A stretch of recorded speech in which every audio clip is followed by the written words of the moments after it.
seek to find is a world that's mine. Need a place to hide. Will you free my mind? Follow the light of a world that's blind. In your eyes I see there's a place for me.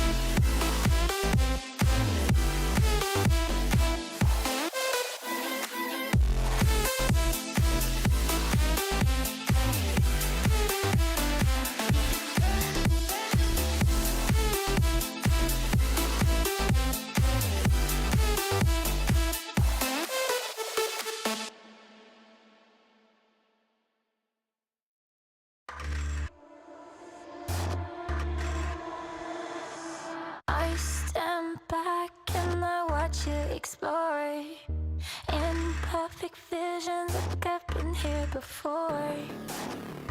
Falling faster, I try to ignore. I see you, I see you.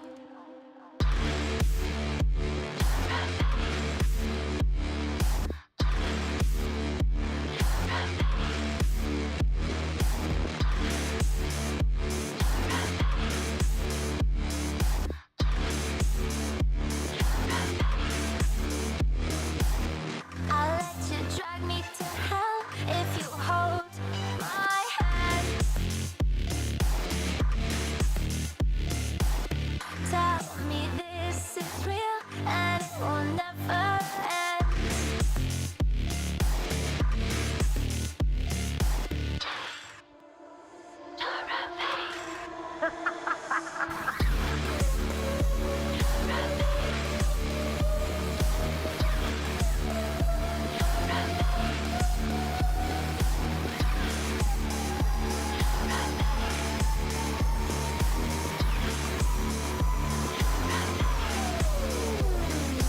This is not what I came here to find.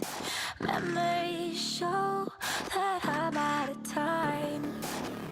See a shadow, don't know if it's mine, but I see you, I see you, I see you, I see you.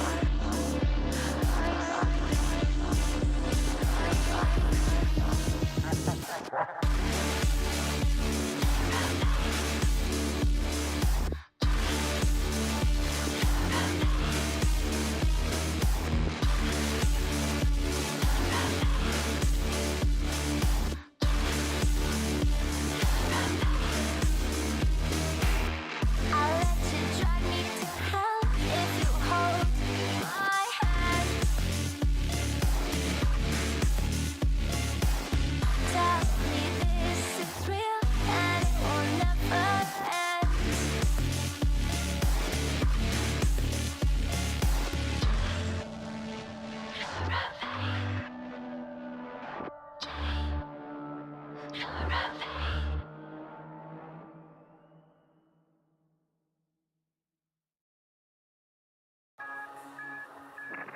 You have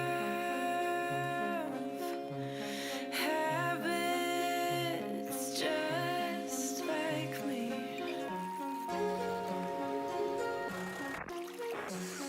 Talk too much with strangers.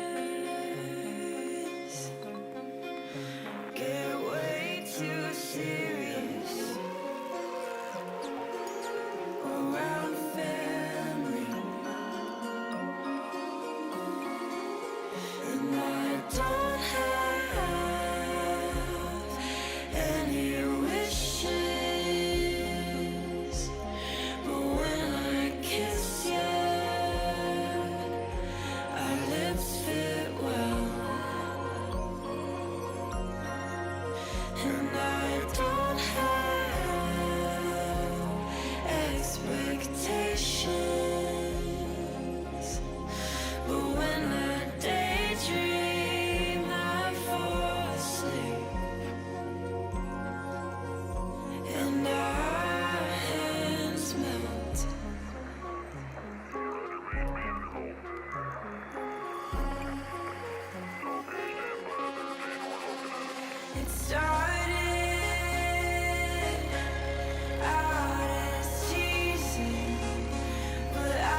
Welcome in, everyone. It's the beginning of the end here for the regular season of NECC. Rocket League coming at you live and loud on this wonderful Thursday evening. The week has been crazy out there, but it's about to be even crazier on the pitch as we find out what is left in the tank for some of our teams and some of our schools. I'm Hell Monkey Man in the booth alongside Bear Lights.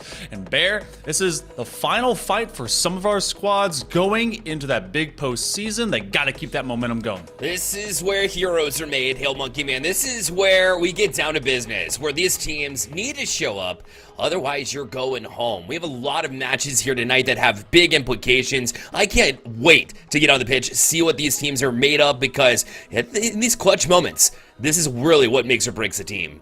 And we get to see this from a Division 1 and Division 2 level. Our first match is going to be a Division 1 matchup between some of the best teams in all of Collegiate Rocket League. This one between Concord Esports and, of course, the Redbirds out of Illinois State University. Concord bringing the best with Helix, Crispy, and CMOS. And on the other side of things, you have No Mansion, Sith actually flexing in for Cosmic, and CG, who you and I, a little bit ago, got to see how good CG can be able to glue this team together.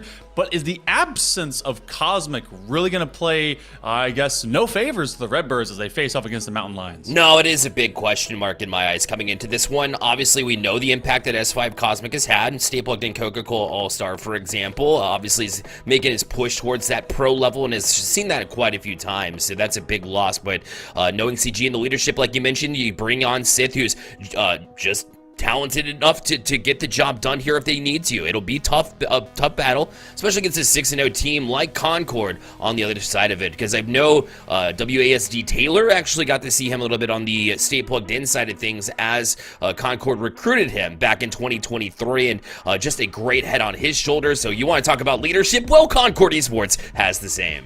Yeah, and this is a try, at least, to define who are the upper seeds. I believe Concord right now 6-0 in this Group B of this Division 1 matchup. And Illinois State, all of one single loss. That was a forfeiture at the very beginning of the entire regular season. Both these teams have been very efficient. Concord even more so, 24-6, with Illinois State at that 20-7 mark. So we're going to be going into this matchup. It's all best of sevens tonight. We got to enjoy some best of fives rather in Division 3 and Division 4, in fact, last week and the previous, just to be able to see even more of our awesome programs. Illinois State, I mean, Bear, what do they got to do? Concord has really been making waves from the deep southern portion of West Virginia throughout the entirety of the nation when it comes to Collegiate Rocket League. Illinois State, it feels like they're primed to take them on.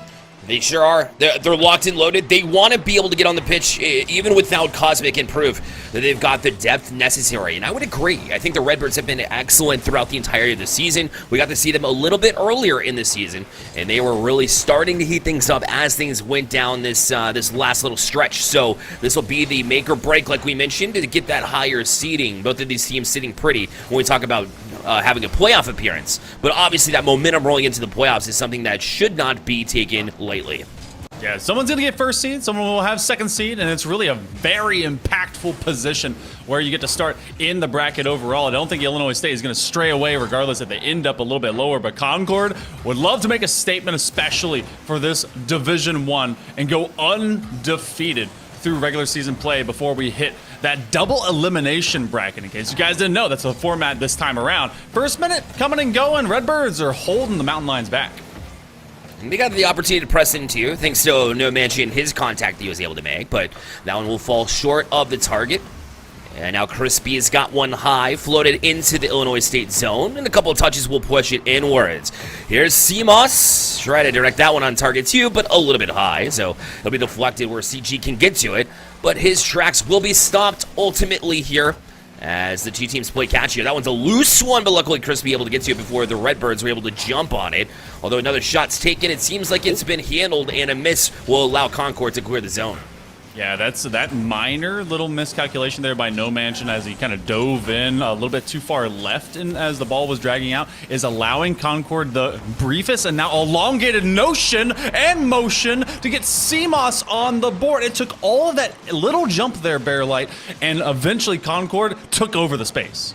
Yeah, CG was expecting the shot from Helix, and I don't blame them. Whenever you see a player go up towards the ceiling and then drop down, get that extra touch, typically it's on target. So to see that pass go midfield, just a brilliant play from Helix there to get what's a beautiful pass over, and CMOS will put them on the board. First goal of this match, because it's been a defensive struggle. There have been a couple opportunities, but it has been pretty dry in the shot column. We'll see if that amps up as time goes on, but Concord happy to get on the board first. Definitely want to, as the Redbirds were slowly starting to kind of impress in and take advantage of the most minor of mistakes.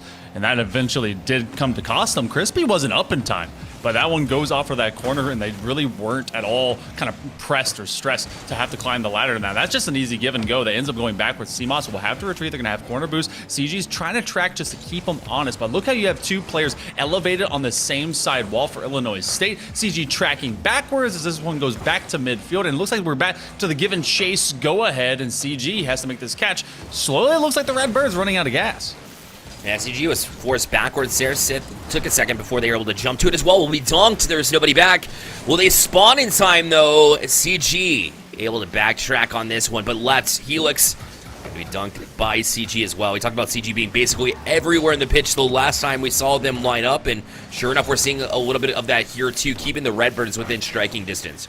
I feel like we saw that, what was that Akron game? That really was kind of the showcase game for CG. I feel like that they came alive in games 3 and 4, which is really kind of the meat and potatoes of any big best of 7 series. So Concord continues to just have this 1-goal lead. CG is going to aim for corner boost, steals it out. Now looking for a back pass, even get it over to Sith. They dive away. A very good read. Everyone low on gas here for the Mountain Lions. CG trying to get another pass working, but CMOS does not bat an eye, and they are able to get it from the backboard.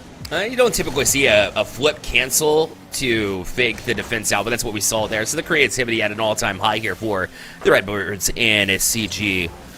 So an excellent move there, showing some presence. Speaking of which, Crispy will find a beautiful pass from Helix. Sounds like a familiar story. Concord up 2-0. Yeah, this is a bit strange, and it's all because of that extra tap. You may feel like Redbirds were just going way too slow, as I was, but because of that quick follow-up, it made everyone look like they were a oil painting waiting to dry. So Mountain Lions, even with the tiniest threat and CG getting some chances, they do find themselves now in this 2-0 situation. So a little over a minute remaining as Illinois State love to be able to get on the board first, and even as they're holding up field here, Bear, Concord feels like they're very calm about getting all the way back up the pitch. They have been calm, cold, collected. They know what they're capable of, and you just got to trust your instincts at this point in time to push in. You still have plenty of time if you're the Redbirds as well. 47 seconds left. CG forcing a demo in this instance, but it's retaliated almost instantly. Left for Sith and CG, they had trouble communicating as far as who wants to get to it, and that leaves it wide open. You don't see the Redbirds struggle as much as we've seen in this game 1, but that's an example of it. That's unfortunate. Sith definitely came off the corner with boost, and CG had already pre-flipped. The spacing wasn't recognized between those two players. So you're seeing that definitely kind of fall away, but in these longer series here, Bear, if there's ever a place to make your mistakes, be able to shake it off, get the sticks warm, it's in game number 1. But 3-0, Concord has been opportunistic about making sure the Redbirds get punished.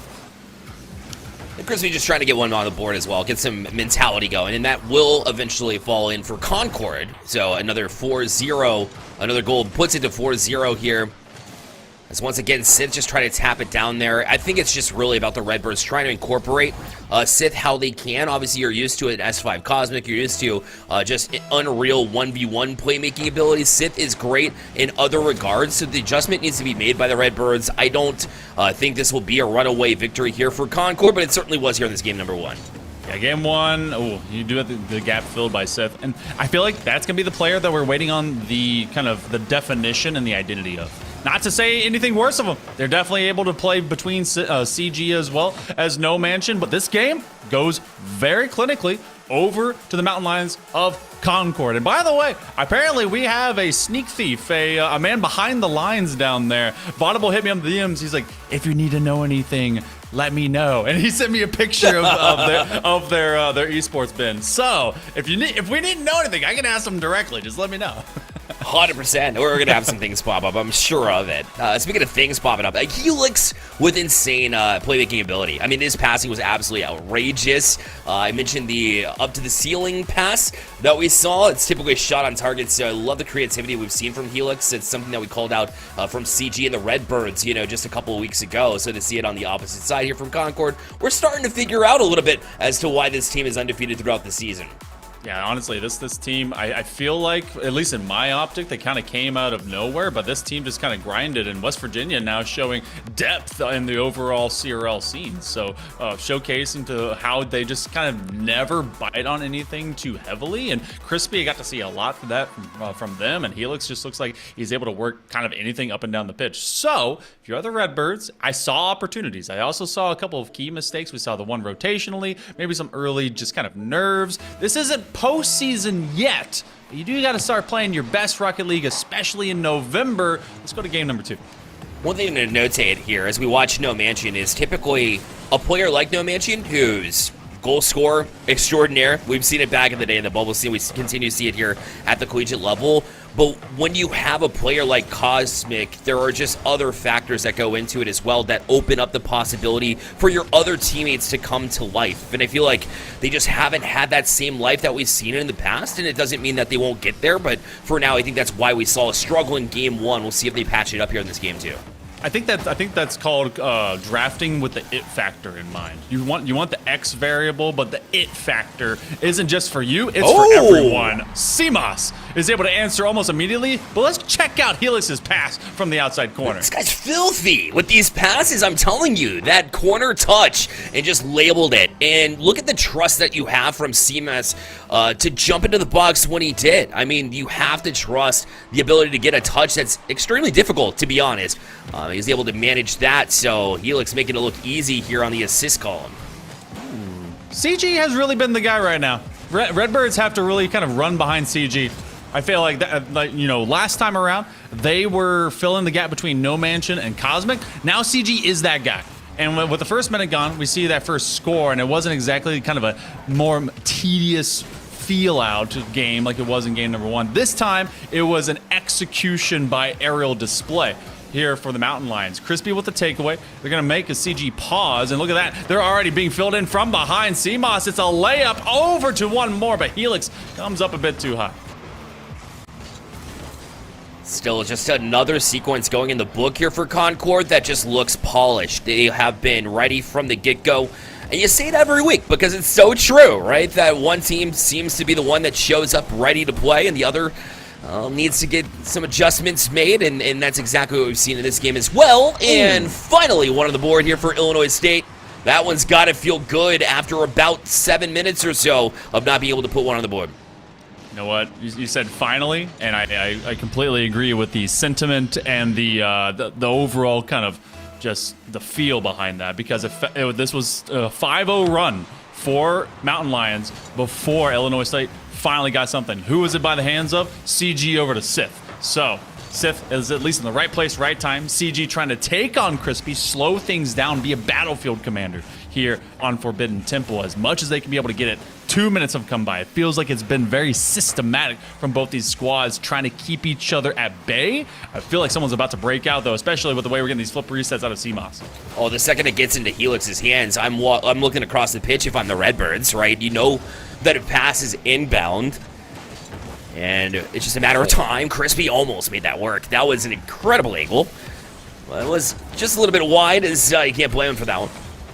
Another shot kind of crosses the goal line, but no real shot taken, allowing the Redbirds to get out of their zone. This one, banked off that corner, looking for a good bump as well, but they already peeled off for it. I feel like the communication was off, because if they had calmed that they were going for that bump, it might have been a different story. And now instead you have Concord knocking on the door again.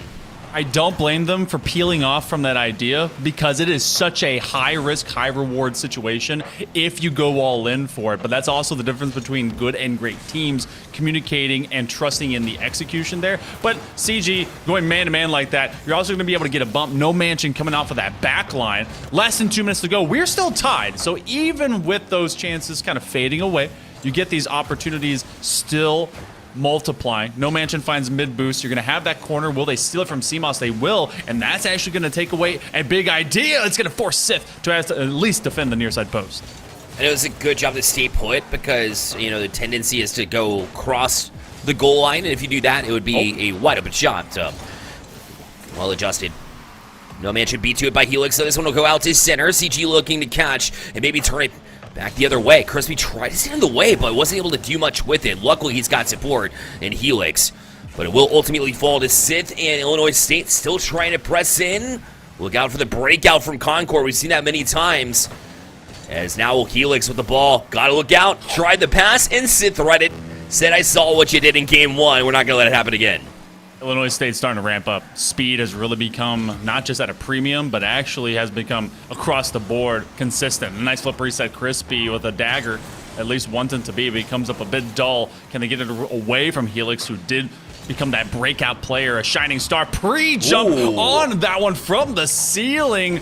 They have gone man-to-man. They are challenging early. They're trying to really pin Concord down to the floor. This is a chance for them to be able to get another bump opportunity. 30 seconds to go. Redbirds need to escape.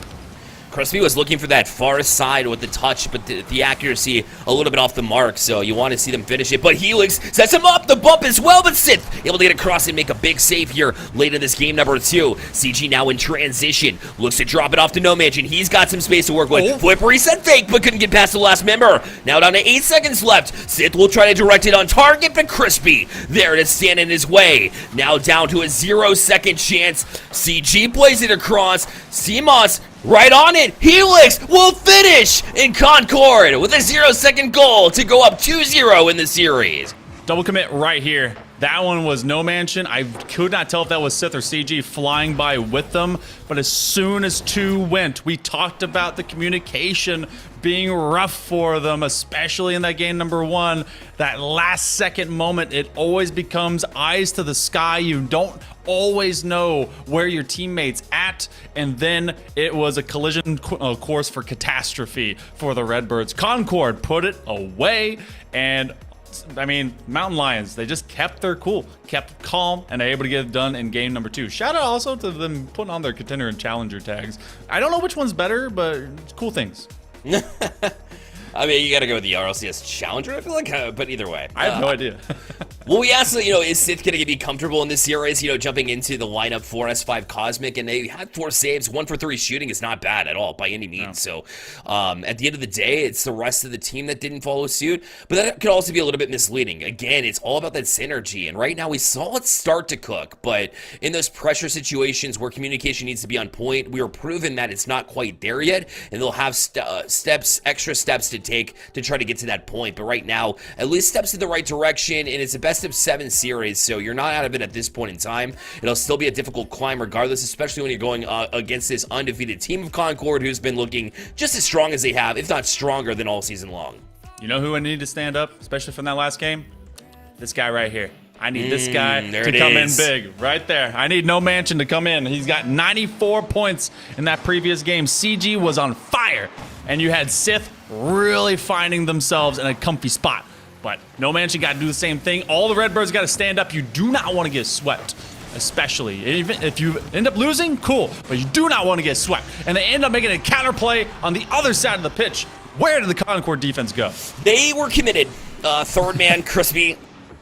I mean, I haven't seen them make a mistake like that in a long time, I'll be honest with you, but sometimes you get out of place. So right when I'm talking the world of Concord, of course, that's when they have a minor collapse here early in this game number 3. And we'll surrender the first one, trying to get it directly back, though. You see Helix in an instant.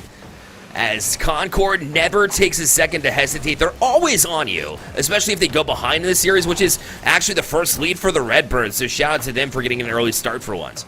Yeah, we get to see how this team can act from behind. Teams, sometimes they play just the same, nothing really changes, but often the identity shifts at least a little bit, especially when it comes to how quick you're going to want to execute upfield. Look at CMOS already trying to bear down upon Illinois State, and that's a nice double. Oh my goodness, it can't be done any better. That's absolutely clinical. because Sith had no clue that he was there, number one, so a sneaky play to just jump on the play right time, right place, right time, but then being able to execute that as well. We talked about his passing. Now you got the X factor. You can score goals in addition to that, make it look pretty. This man has been absolutely dynamic in this series. Disgusting. Oh my, there are children crying with how beautiful that was.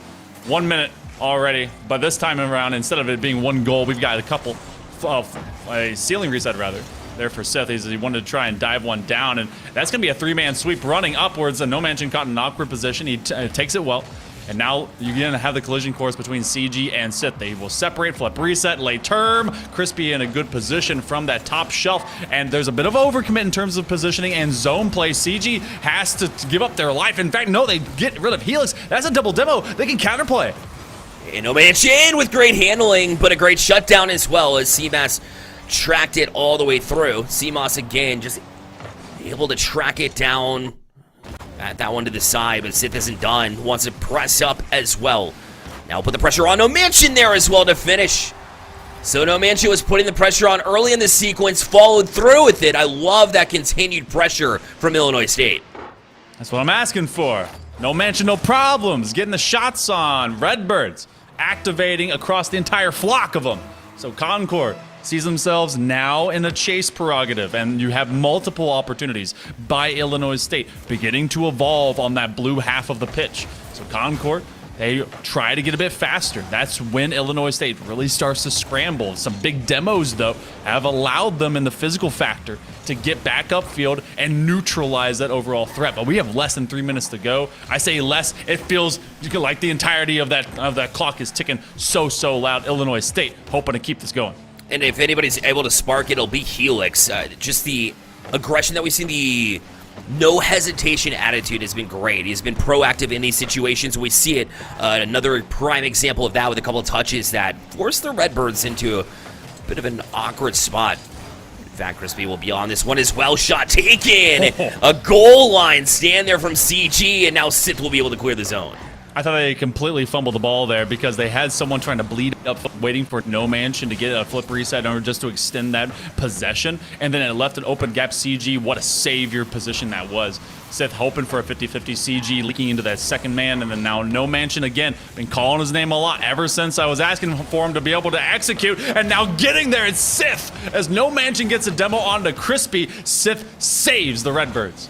And continues with it. Crispy stands in the way. Able to get past CG. Not quite. A bit of a touch out to the side. No Mansion. Now eyeballing a teammate. Wasn't able to beat Helix to this one as he was parked right there on the back wall at the exact right place. Able to hesitate them and stop them in their tracks. But Crispy to play back out. Handled nicely and around the bend here from No Mansion. Stepping up on it is CMOS. A lot of room to work with here. Going to try to tap it down to Crispy. That one's read all the way, though, by the Redbirds. And Sith pops it up to CG. Now looking to get this corner reach shut down again. CMOS has been great here on the back wall, and now looking to turn it into some results here on the offensive side, but that one will be shut down as well by No Mansion.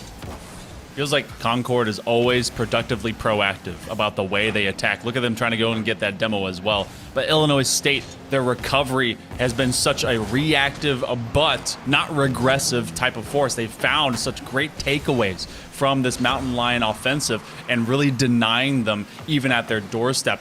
Helix on the drop down, no boost, no problems, as that one goes the other way, and then that one drops in the bucket. No Mansion from distance gets to snipe. It all started with that hesitation move. It was like a pre-jump to some degree to avoid a bump that was coming out in front to begin with. So they basically split the defenders trying to pressure him in that situation, then able to just recognize that, hey, the cage is empty. I might as well fill it with this. So a 3-1 lead here for the Redbirds based on what No Mansion was able to do from start to finish. They were just trying to make a possession play right there as they kind of slung the ball off to the side, hoping to get something immediately on target. But this is the first multi-goal lead at all that we've seen out of Illinois State. No Mansion has to tippy-tap a couple of times to the side wall. They just need to bleed some seconds off the clock. Easier said than done. When Concord comes marching, it becomes an elongated campaign, but for as long as they've been having to go man-on-man, Redbirds have gotten the takeaways. Barrel Light, it feels like this one's going to go into a 2-1 series. It sure does. One last opportunity to try to get it before the 0-second mark, and they will. So hold that thought. Seamus will bury it this time, set up nicely by Crispy. I mean, look at the control there on that sidewall, and good patience to pull it down and find him in the slot. I mean, that's pretty. So now 5 seconds, you draw up a kickoff play. Where do you go, Monkey Man? Oh, man.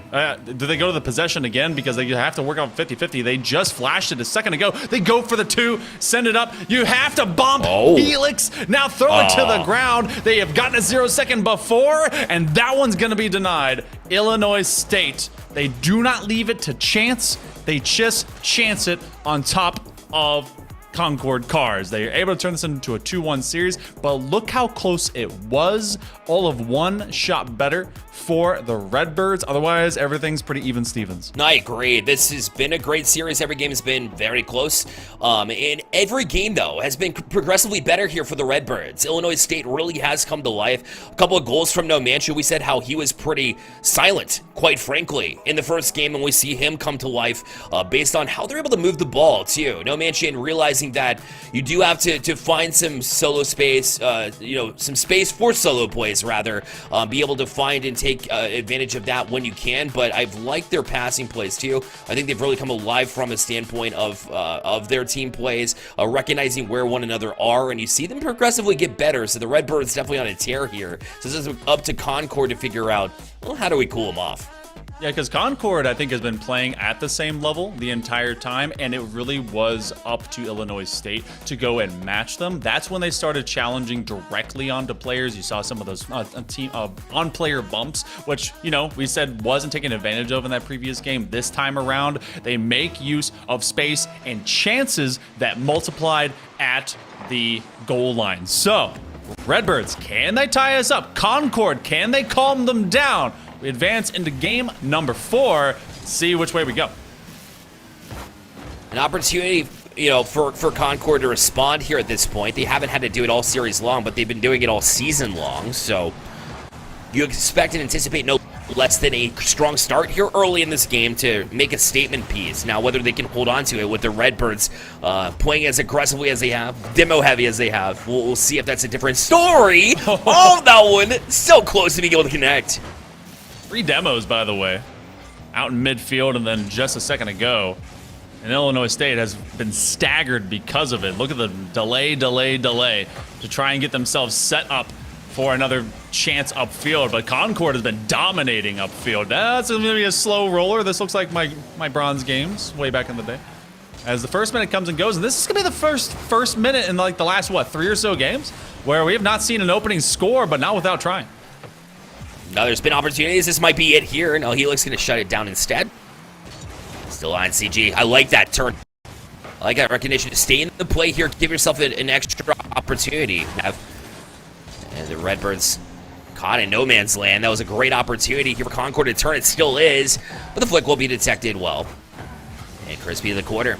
Shut down here. Sith out to center field, but that'll be met by Seamus. Oh, and now he kind of flew across there. A little bit of an awkward moment. No mention on it. Here to midfield. Helix trying to tap it in, but the deadlock continues here. Trying to just slowly bleed them out of their back half. Make this rotation flatter and flatter. Crispy, undercutting it, and that just tumbles through. It took all of a nice lean back, get on the finger roll, and that went to the crossbar and went untouched otherwise. I mean, it's just so quick in transition. I believe it hit off the back side of Sith, if I'm not mistaken there, because it hit the bar and it went down. So, I mean, it was a diving effort that was necessary. You see that there was a little bit of space. You put it there, and, sometimes you get lucky. And for Concord, they'll definitely take it. Hungry for more as well. Off a goal, they want to continue on that front, but it'll be shut down here from Illinois State. And once again, here to mid, fighting for any ground they can. It seems like this has been a battleground to kick things off in this game number 4. 4th of July coming early, because it has been fireworks. And look how Concord is very just casually, coolly, calmly taking it. No mansion, though. Finally recognizing that the Redbirds got to step up to the plate. Crispy, a nice first move. Sith bumps into him, and they delete the third man. CG having none of it as they tie it up at 1. Yeah, the defender that was responsible for letting them know that they were running out of time on that sequence was demoed, so they weren't able to do that. So Crispy ended up in a situation where they thought they had a little bit more time, but that was not the case. The Redbirds have evened it, looking for the lead as well. CMOS not able to connect now is Crispy. That one bounced into the zone dangerously. But it will be bounced out, but still on the pressure. No mention shot taken. CMOS able to get to it. This one hangs for CG. Gonna try an outlet back pass. But that one will bounce high and awkwardly. Sip the next one to get to it regardless here. And an extra touch will push it to the box, but handled yet again by CMOS. Illinois State really kind of sidewall to sidewall in that middle third, recognizing that Concord is really playing chase after them, and they had to play for lateral space to go and get some boost, really taking a nice measured approach of making sure that Concord could not make the next read while they were trying to just get their resources back up. That's going to go outside corner. Seth on the miss.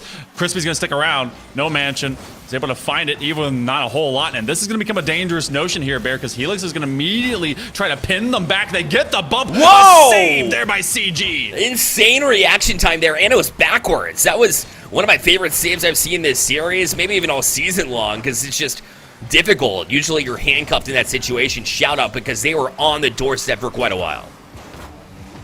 80 seconds remaining.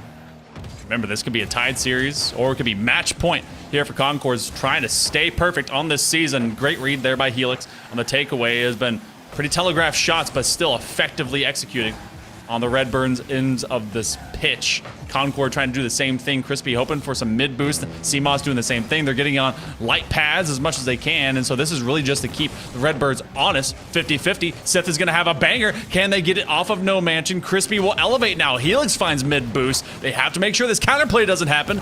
Danger, Will Robinson. 45 seconds. The Mountain Lions are starting to prowl. Now they're dangerous the other way here. CMOS, of course, going to be in position, but Crispy on the other side. Flip reset. Far side. Shut down again. CG with a huge save. Now in transition. No Mansion banks it off the sidewall. Chance for CG goes up, but it'll be Crispy to be able to shut it down.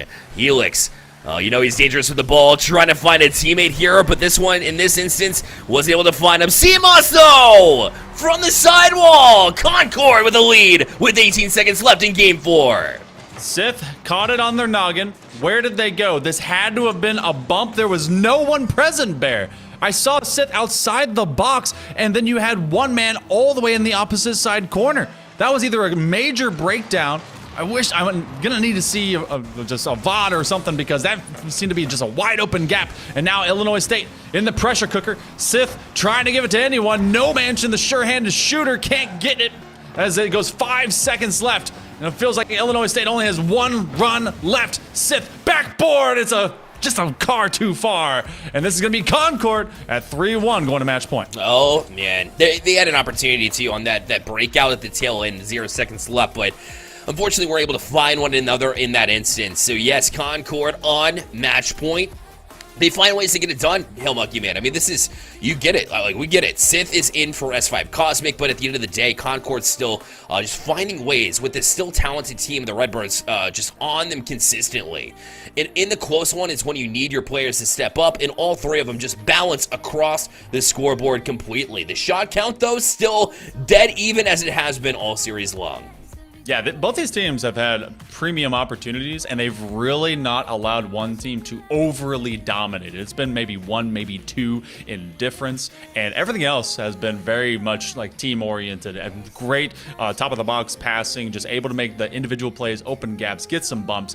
Everything between both teams has been really good, but obviously, you have that one key difference. We've seen some gaps opening for the Redbirds that are often closed on the Concord end of the pitch. So, going into this one here, Bear, it feels like we are just steps away from Concord being able to take it, unless the Redbirds really prove that there's a depth when it comes to this roster. And I'm not going to dog Sith. Sith has been showing up. Yeah. This is a player that's really stepped into big shoes, and they're wearing them fine. No, I totally agree with you, because defensively he's been absolute menace to try to, be able to facilitate the ongoing pressure of Concord, has done and handled that well. What I see as the ticket for success here for the Redbirds, you got to play your role well. There were games where Sith they came up with 4 saves, and just shut down defensively. There's been games where No Mansion in that goal scoring role, if they're able to do that all together, put together a full effort from start to finish here, they are no doubt a team that can hang in the series. But right now they have to get it done 3 times in a row.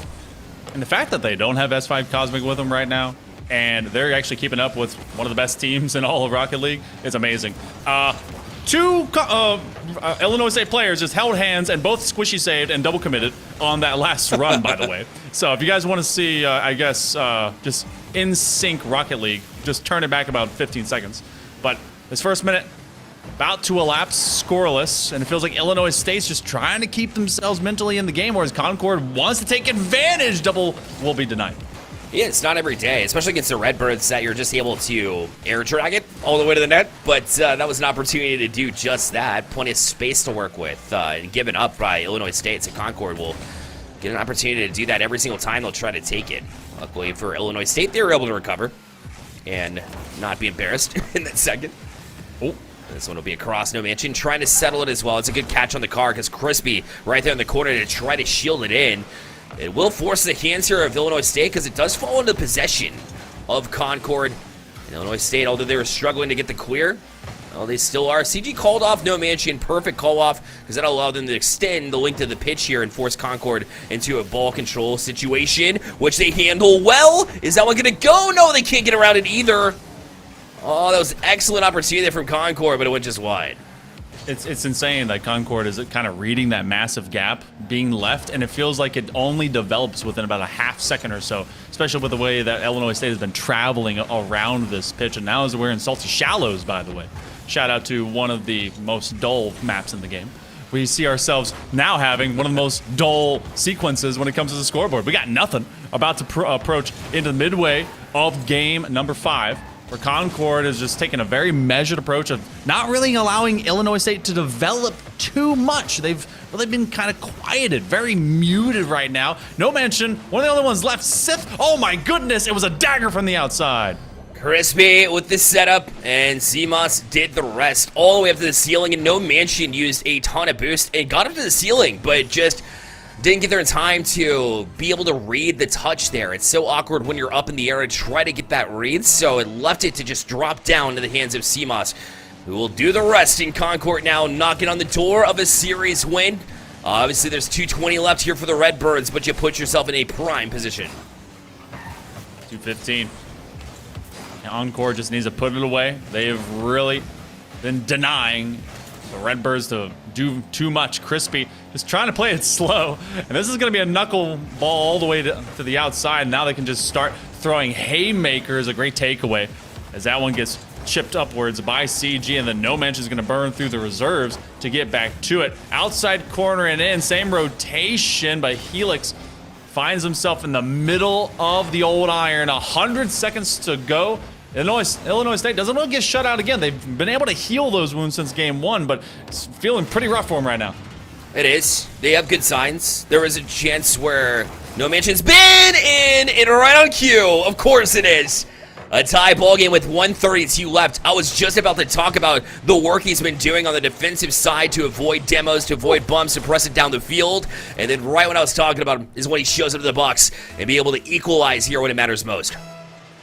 That little gap threading the needle between Helix and CMOS. That one was tight. You had to immediately leap at that chance. And I love the little turn. They were able to bait one. I think that was Crispy in that corner. 80 seconds to go. Redbirds have gotten feisty. Looking like little tornadoes out there. Can they dive through? CMOS will deny them. There is not a lot of boost, except for CMOS on this pitch for Concord. 70 seconds to go. Tied at 1. This game doesn't have to be rushed, but Redbirds want to find a lead in regulation. No doubt. It feels better that you're not behind right now, that you found the equalizer, but at the same time, you're just one goal away from disaster. So you're right.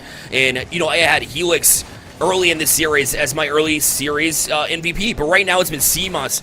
If they're able to break through and win this one, whether it be in this game or in the future too, we'll look for his name because he's been absolutely excellent as of late, but Crispy gonna be the one to get it done.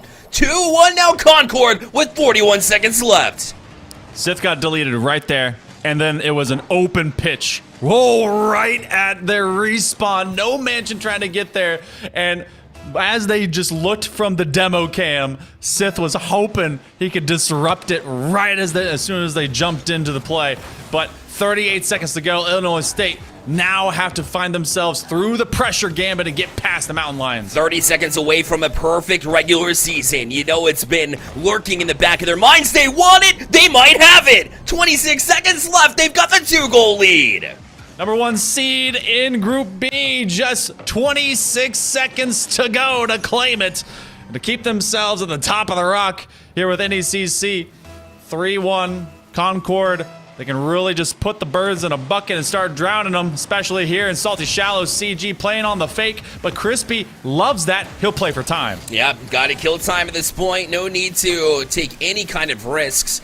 You don't want to play too defensively, but at the same time, you want to make sure it's locked down on your side. Crispy kills even more time off the corner. Sith giving them an opportunity. They just need a goal here in 3 seconds if they can get it done. No Manchi in the pass. Crispy shuts it down. And Concord with the perfect season here in the NECC Division 1 with a 4-1 victory over the Redbirds.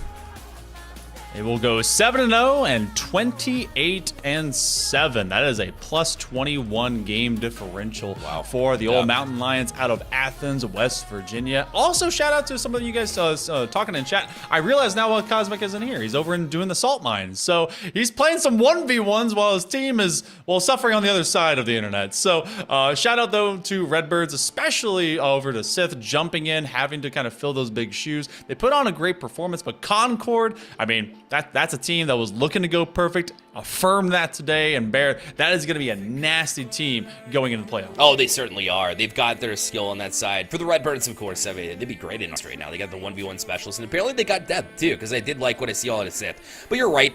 It was Concord all season long. They've been fantastic. WASD Taylor is an individual that I come to mind as far as like leadership goes, but the 3 that are on the pitch tonight, absolutely dynamic. Like I mentioned, it was CMOS towards the end of that series that really took it into his own hands with defensively. We saw goal scoring from all 3 of them. So the balanced effort at the end of the day will prevail, and for Concord, they'll move into the playoffs with a head of steam, and I'm excited to see this team perform because, I mean, they have the target on the back. There's no doubt about it. Yeah, there's a lot of teams that are ready to try and put at least a smudge in the old loser column there. But for right now, they get to enjoy that perfect season, and they'll go into the postseason in just a week or so. But we will be going to a short break. Division 2 matches for the remainder here of NECC. And make sure that you stick with us. We got a couple of them, and you guys have been awesome so far, so continue to be that. We'll be right back right after this. You work hard and play hard. You need real fuel to power your day. Not some tofu stuffed rice cake or plant-based meat substitute. No, you need honest-to-goodness, homegrown, protein-packed power in a stick. You need Wenzel's Farm. Quality cuts of meat handcrafted in small batches and naturally hardwood smoked for a great-tasting snack that delivers real energy. Power up and put the smack down on whatever your day brings with Wenzel's Farm. Real meat for real life. What do you make of this up here? Just showed up in the yard a couple days ago. The dog been digging in there? I don't think so, dude. That goes way down in there. Seriously, did you just lose your meat stick? Yeah.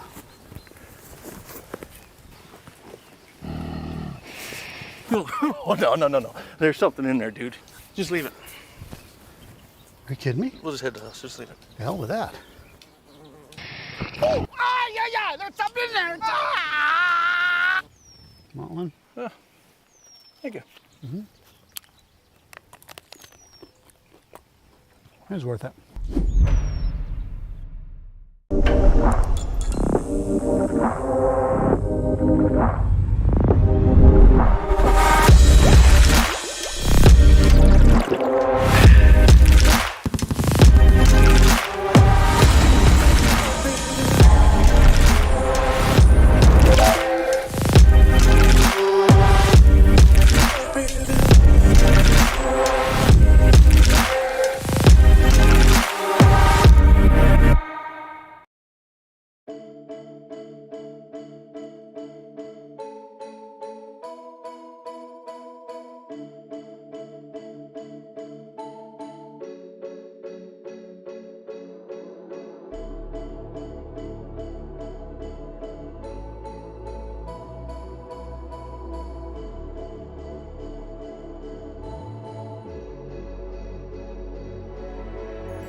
Swim across the darkest ocean. 'Cause I'm tryna get to you, yeah, I'm tryna get to you. I wanna get to you, 'cause I gotta get to you.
I gotta get to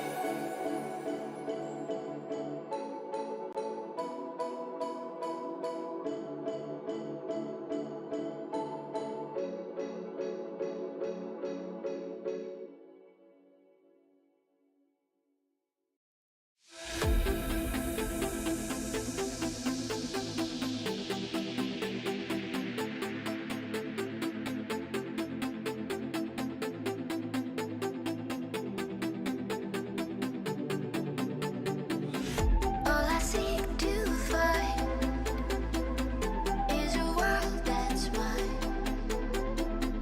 Need a place to hide. Will you free my mind? Following the light of a world that's blind. In your eyes I see there's a place for me.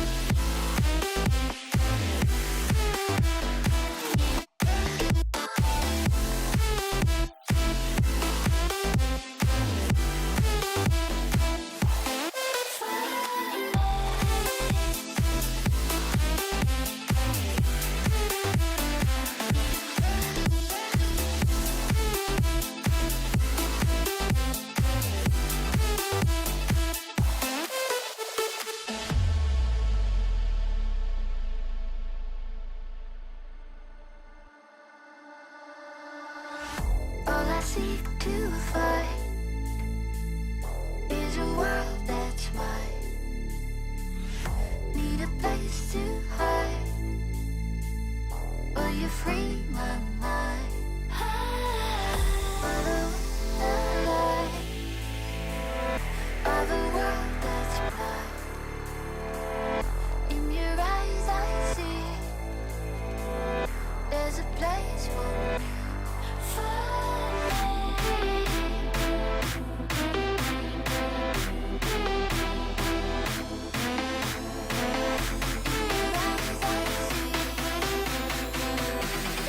place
frozen over like I am.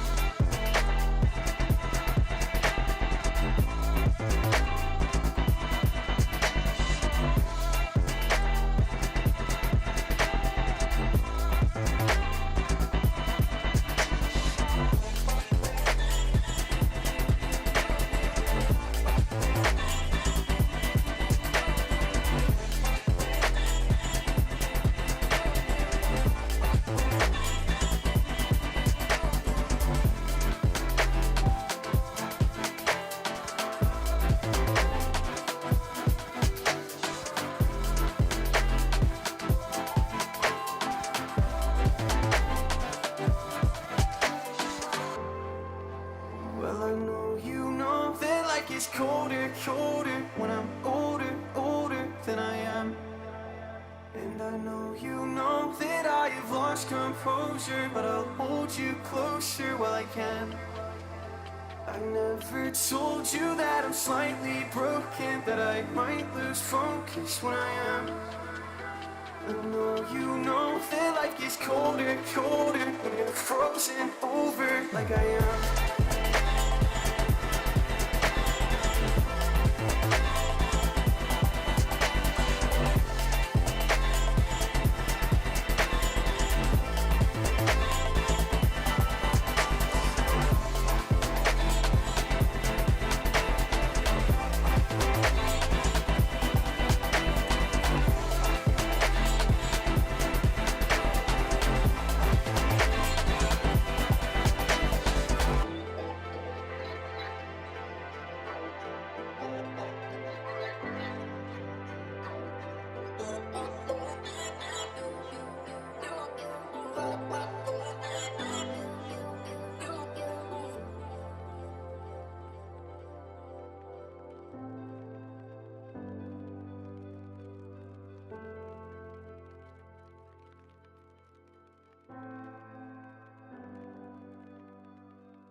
I used to view you as a mountain that I couldn't climb at first.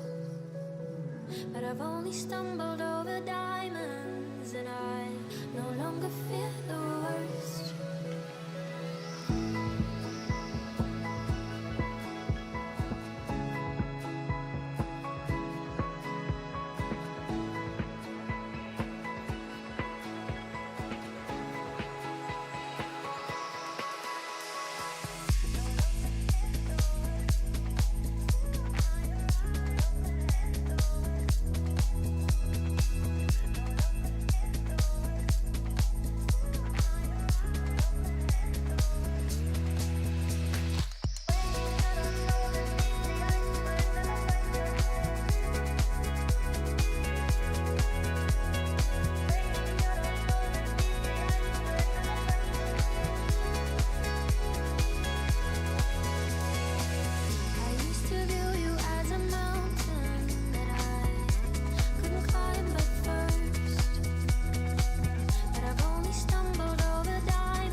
it cuts quite like a memory, especially one that you're trying to forget.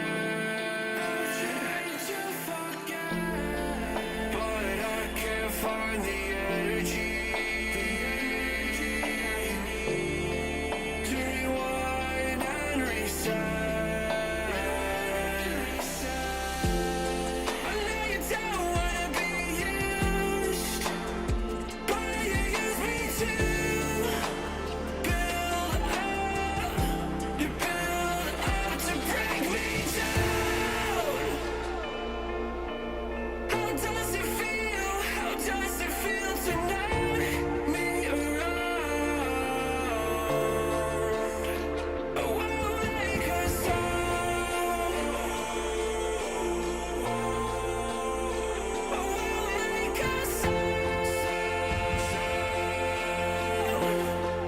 until I hit the ground.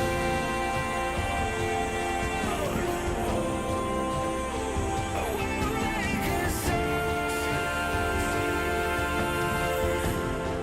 So don't shoot me down. Alright, we're not broken. We're just getting off the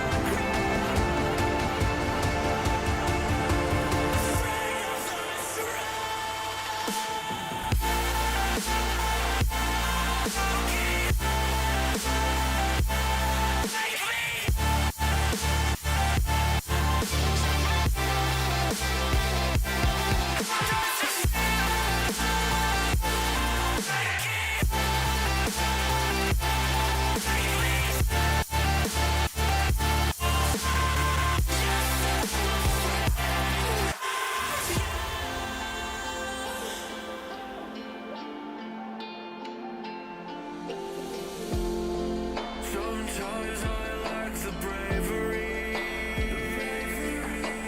'cause I know I fear the end.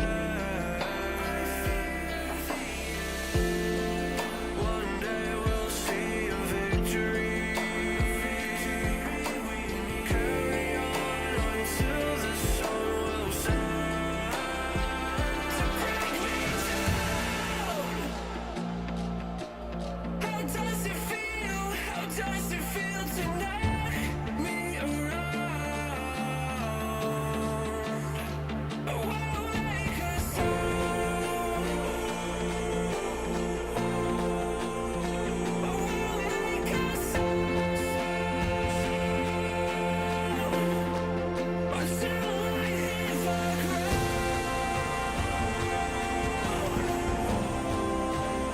I won't make a sound.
Baby, I just wanna be alone. I don't need your company, stop blowing up my phone. Hey, you don't get the things that I've been through, and I don't have the time to lay it all in front of you. And you think that you wanna save me, you don't know it, baby, why you do this? I got this under control. You think you do, but you really don't know that I don't need a savior. You can't be my savior. I'll save myself. I'll save myself. No, I don't need a savior. You can't be my savior. I'll save myself. I'll save myself. I'll save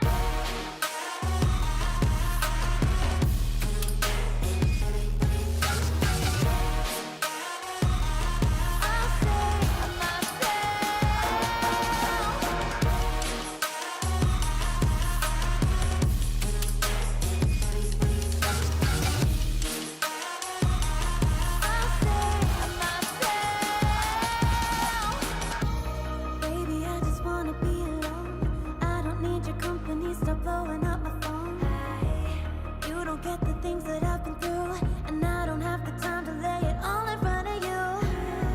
And you think that you wanna save me, you don't know it, baby, why you do this? I got this under control. You think you do, but you really don't know that I don't need a savior. You can't be my savior. I'll save myself.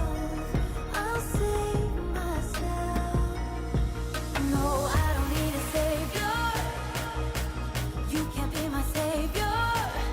I'll save myself. I'll save myself.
feeling good like that, so what you gonna do? And I can't stop thinking about you, but what you gonna do? And you know I'm feeling good like that, so what you gonna do? And I can't stop thinking about you, but what you gonna do? What you gonna do?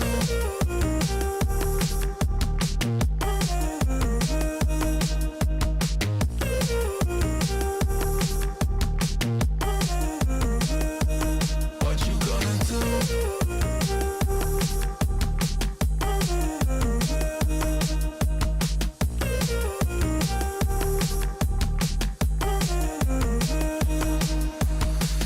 I've been in the good times already.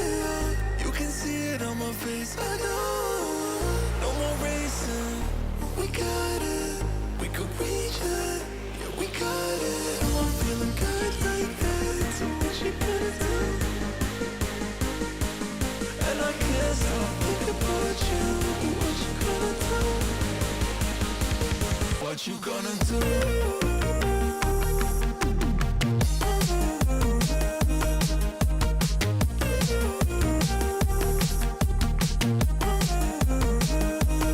What you gonna do?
1, 2, 3, 4.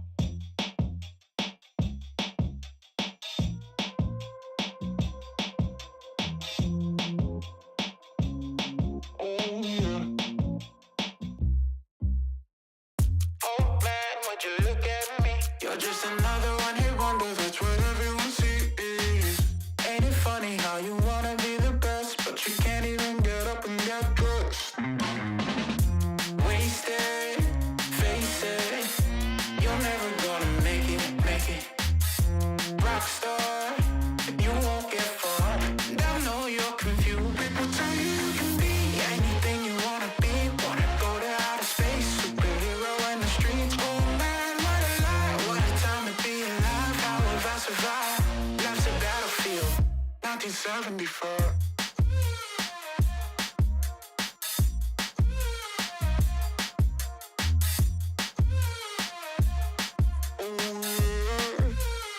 I think I'm going insane. I'm feeling crazy. Can't get it out of my head. Oh no, if the devil inside takes hold, then I just might wind up dead. Wasted, face it. You're never gonna be the one. Rockstar, you won't get far. A thrilling match number 2 just completed at that break as we get back into some NECC Rocket League. We don't. As I'm Hale Monkey Man and still in the booth and alongside Barrier Lights, we get to explain to you that teams tech issues galore still occur even at the collegiate level. Bear, a squad that really needed a win to be in the race, just wasn't able to get through the old, I guess, internet door. So that means this one goes over to the Northeastern Varsity Huskies, and they go to 4-3. But there's also some trials and tribulations. The game win record is going to come up to play, especially if Florida Tech Crimson also is able to win. So we got to suss all that out. Yeah, and we talk about it all the time, right? We talked about it last week where, you know, even though you might have a little bit of, you know, a season that you weren't able to make the playoffs in, you still have some chances to have some momentum rolling into the next season, which is just an opportunity that Carleton won't be able to have. For Northeastern, it's equally as, right? Because you don't get to play that last series going into the playoffs, but you do mark it down as a W, and at the end of the day, that's what they needed. So for them, there's no huge complaints there. Obviously, we'd like to see a match, but at the end of the day, we understand that things happen, and we'll have to move on accordingly. And we'll get to see if they actually do kind of secure themselves that 4th position because they were in a race with Florida Tech. So we're going to see going into the postseason here very soon how that all susses out. But you know what? You guys can trust into the administration as well as the overall logistical helpers that are in NECC. So they will suss all that out before the postseason does come back round. And either way, we do at least have one more match on the horizon. I know it was a 30-minute wait. It's about to be 26 minutes more unless we can get some students onto the pitch a little bit faster. Carthage, Firebirds, Iowa State. This one in particular, Bear, it can be kind of a snoozer, but it's only if you're the loser because Iowa State will be walking in at 2-4. They mathematically are not able to make that postseason, but Carthage is in a position that they want to make sure they get as good of a seat as possible, especially in this central division. Yeah, and it'll be a tough one. I'm going to be honest. Iowa State always lingers, right? We've seen Midas take over games by storm. So right when you think you're safe, you may not be. So your Carthage right now, you just got to focus on getting the job done here. You can't be looking towards the playoffs yet. You know that it's a real possibility that you can up your seed here in this series, but you got to get the job done and then hopefully ride that momentum into the next one. But either way, I don't think it's going to be as much of a runaway as it could be on paper. I mean, these teams are still close, so either way, I'm expecting nothing but an incredible series. It's a very tight record for Iowa State. They're 14-17, so they got to be geared up, but that's going to be in another 20-plus minutes. So if you need to grab a snack, maybe a late dinner, hit Taco Bell, wherever you got to go, make sure that you're all fueled up and ready to come back to NECC. We'll be back after a continued extended break with more Rocket League right after this. What exactly is a meat substitute or plant-based jerky? Call me a meathead, but when I want a meat snack, I want real meat. The kind you find at Wenzel's Farm and the only kind they use. Handcrafted in small batches and naturally hardwood smoked right here in the heartland of America. Wenzel's Farm offers 14 flavors of mouth-watering protein-packed power in a stick, except no substitute. Wenzel's Farm, real meat for real life. Oh man, this is incredible. Wow. Huh? Yeah, that's pretty cool. It is pretty cool. Hey man, grab me a meat stick.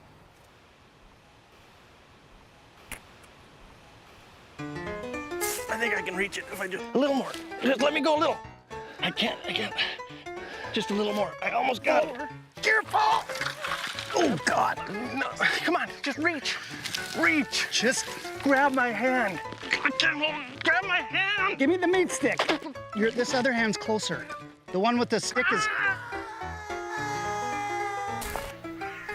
Oh.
It started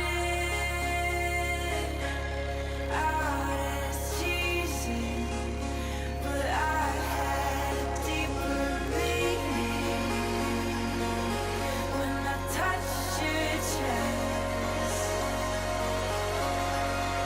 Now I don't know how to act, but if I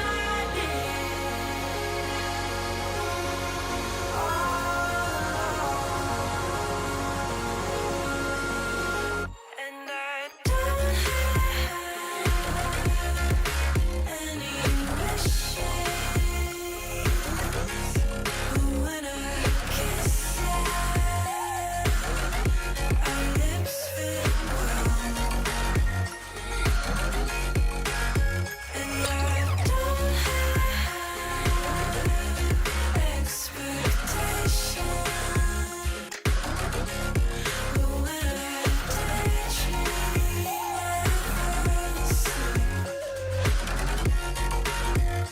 and our hands melt.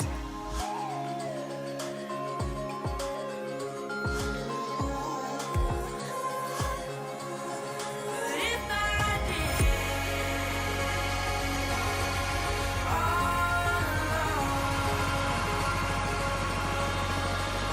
and I don't have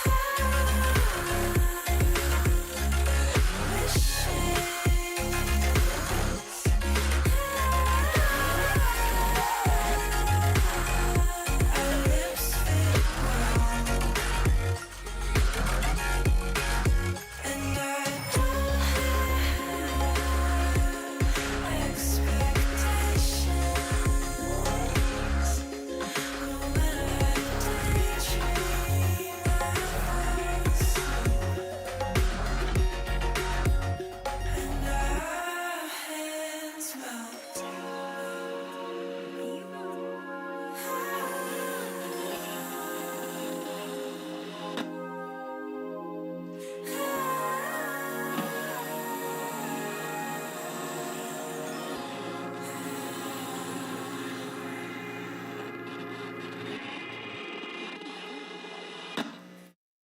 One, two, three, four.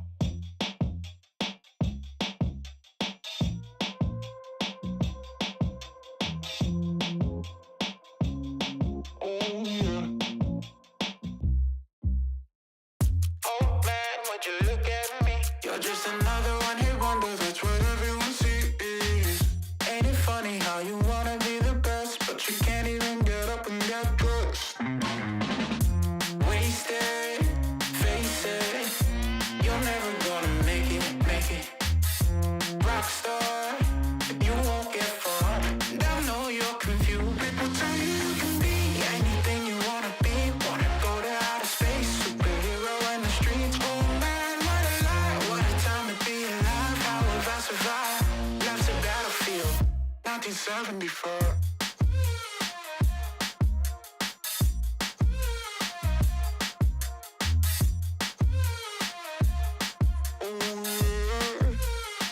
I think I'm going insane. I'm feeling crazy. Can't get it out of my head. Oh no, if the devil inside takes hold, then I just might wind up dead. Wasted, face it, you're never gonna be the one. Rockstar, you won't get far, but at least you had fun. People tell you you can be anything you wanna be, a king or a queen, as long as you got a dream. Oh no, it's a lie, they just wanna take your life, try to tell you it's a battlefield. People tell you you can be anything you wanna be, wanna go to outer space, superhero in the streets. Oh man, what a lie, what a time to be alive. How have I survived? Life's a battlefield, 1974.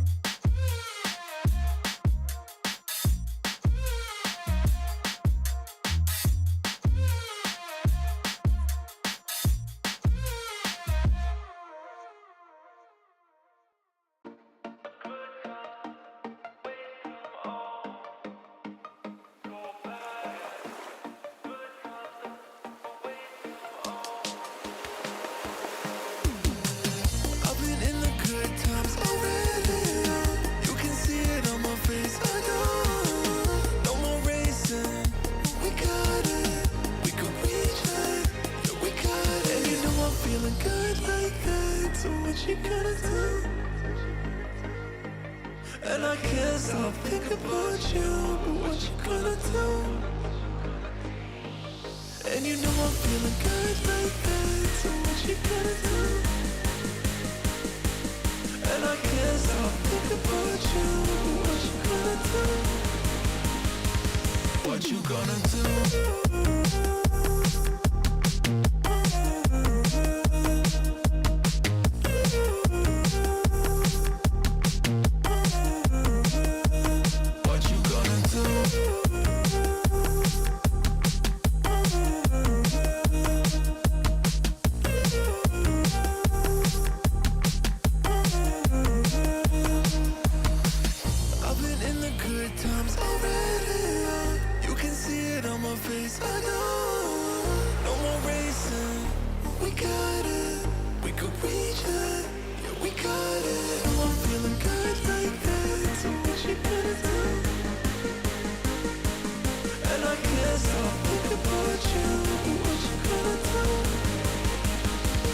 What you gonna do?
I used to view you as a mountain that I couldn't climb at first, but I've only stumbled over diamonds, and I no longer fear the worst.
I seek to find is a world that's mine. Need a place to hide. Will you free my mind? Follow the light of a world that's blind. In your eyes I see there's a place for me.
Thank you so much for joining us here at NECC. That was a short wait, wasn't it? As we go into our third match of the evening. The second one was a blitz of non-stop action, and this one is sure to be the exact same thing. And again, I'm Hell Monkey Man in the booth alongside Bear Light as we get into the final match of Rocket League here for the regular season. Bear, we go into a matchup we had kind of preluded into it a bit ago. It's a team that will and a team that won't. That is relative to the postseason. Carthage Firebirds have been doing pretty decently, but on the other side of things, the squad out of Iowa State, it just feels like this one is going to come up a little bit short, but not without a good fight. That's true. Iowa State Gaming and Esports here coming in 2-4, and they've played better than that a lot of the series that we've seen, but unfortunately hasn't quite been the season that they wanted it to be. Midas doing big things on that side of the pitch, but as far as the season goes, a 2-4 record just not quite enough to hang out there and be in the playoff situation, but you can play spoilers against Carthage,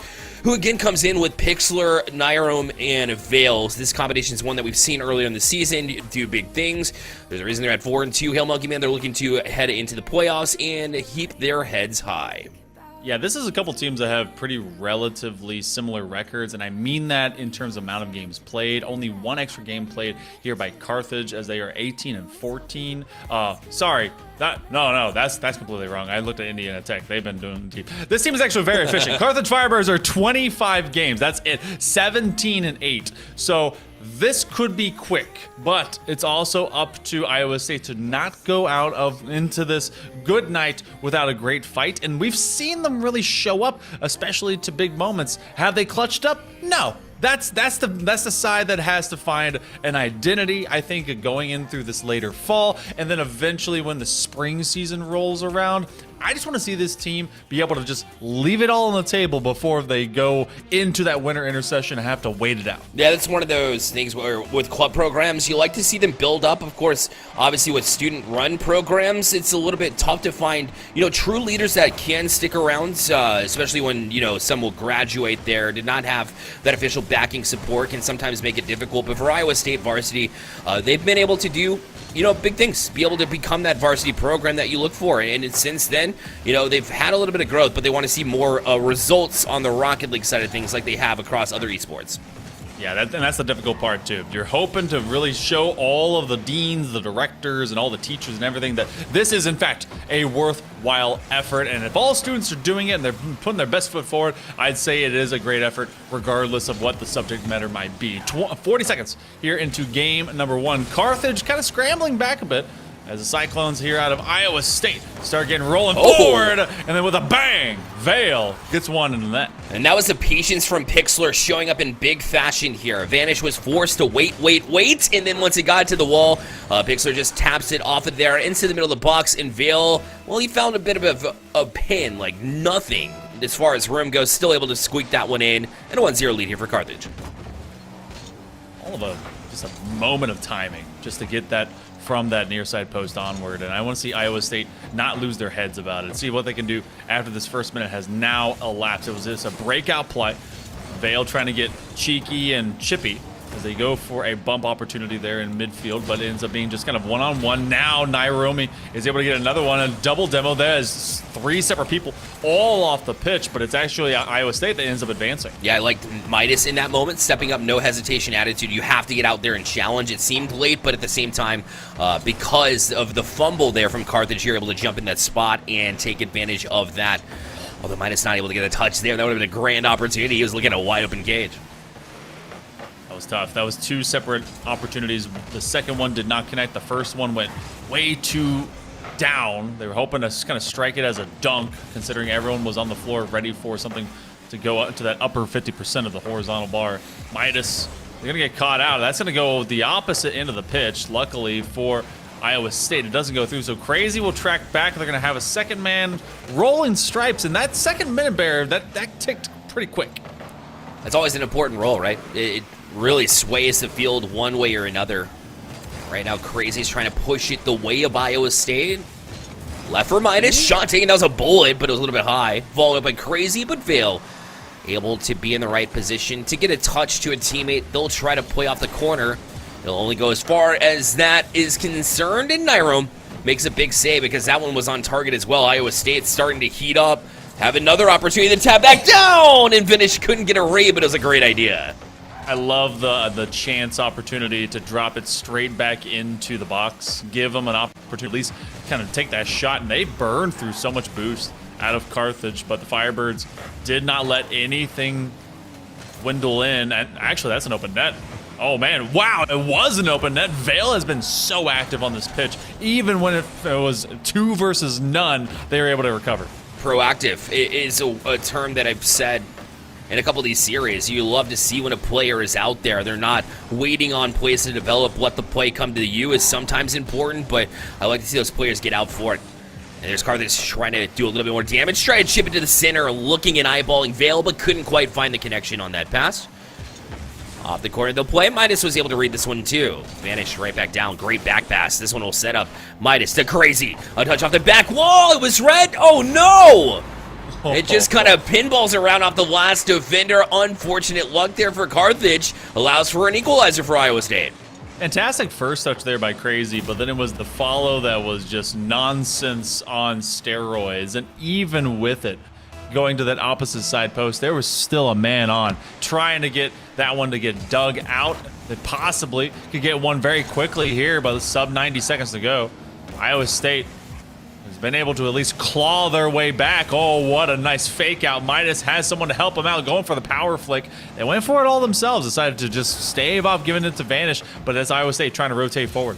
And I think it was the right decision, because if that actually did flick off the car the way he anticipated it, it would have been a great play, great flick. Would have been very difficult to defend, but fortunately it looked a little bit like the wrong move in the moment because it didn't execute. But Carthage still on this one too. Vanish will shield it there, not allowing any space in Nyrome to try to clear the zone. Shot taken. Great reaction time there from Pixlr. He's going to bring it back upfield, looking for the redirect. Vale, oh my goodness, the English on that gets an A+.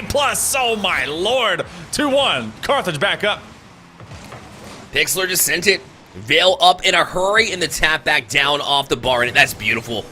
Love the passing play. Love the fact that you keep your head in that play as well as you advance down the field. That's transitional Rocket League. That's what we love to see from Carthage, and we see it multiple times during the season. Carthage has been very efficient throughout this season overall when it comes to their records in play. Only dropping single digits over the course of, 6 weeks now, going this 7th. Iowa State definitely facing off against a squad that looks like they're primed for the playoffs. Vanish for a 50-50. Vale will eat Pipeline, but not before they get a nice save. And with a quarter of a minute to go here, Bear, Carthage just needs to keep sending the Iowa State Cyclones packing.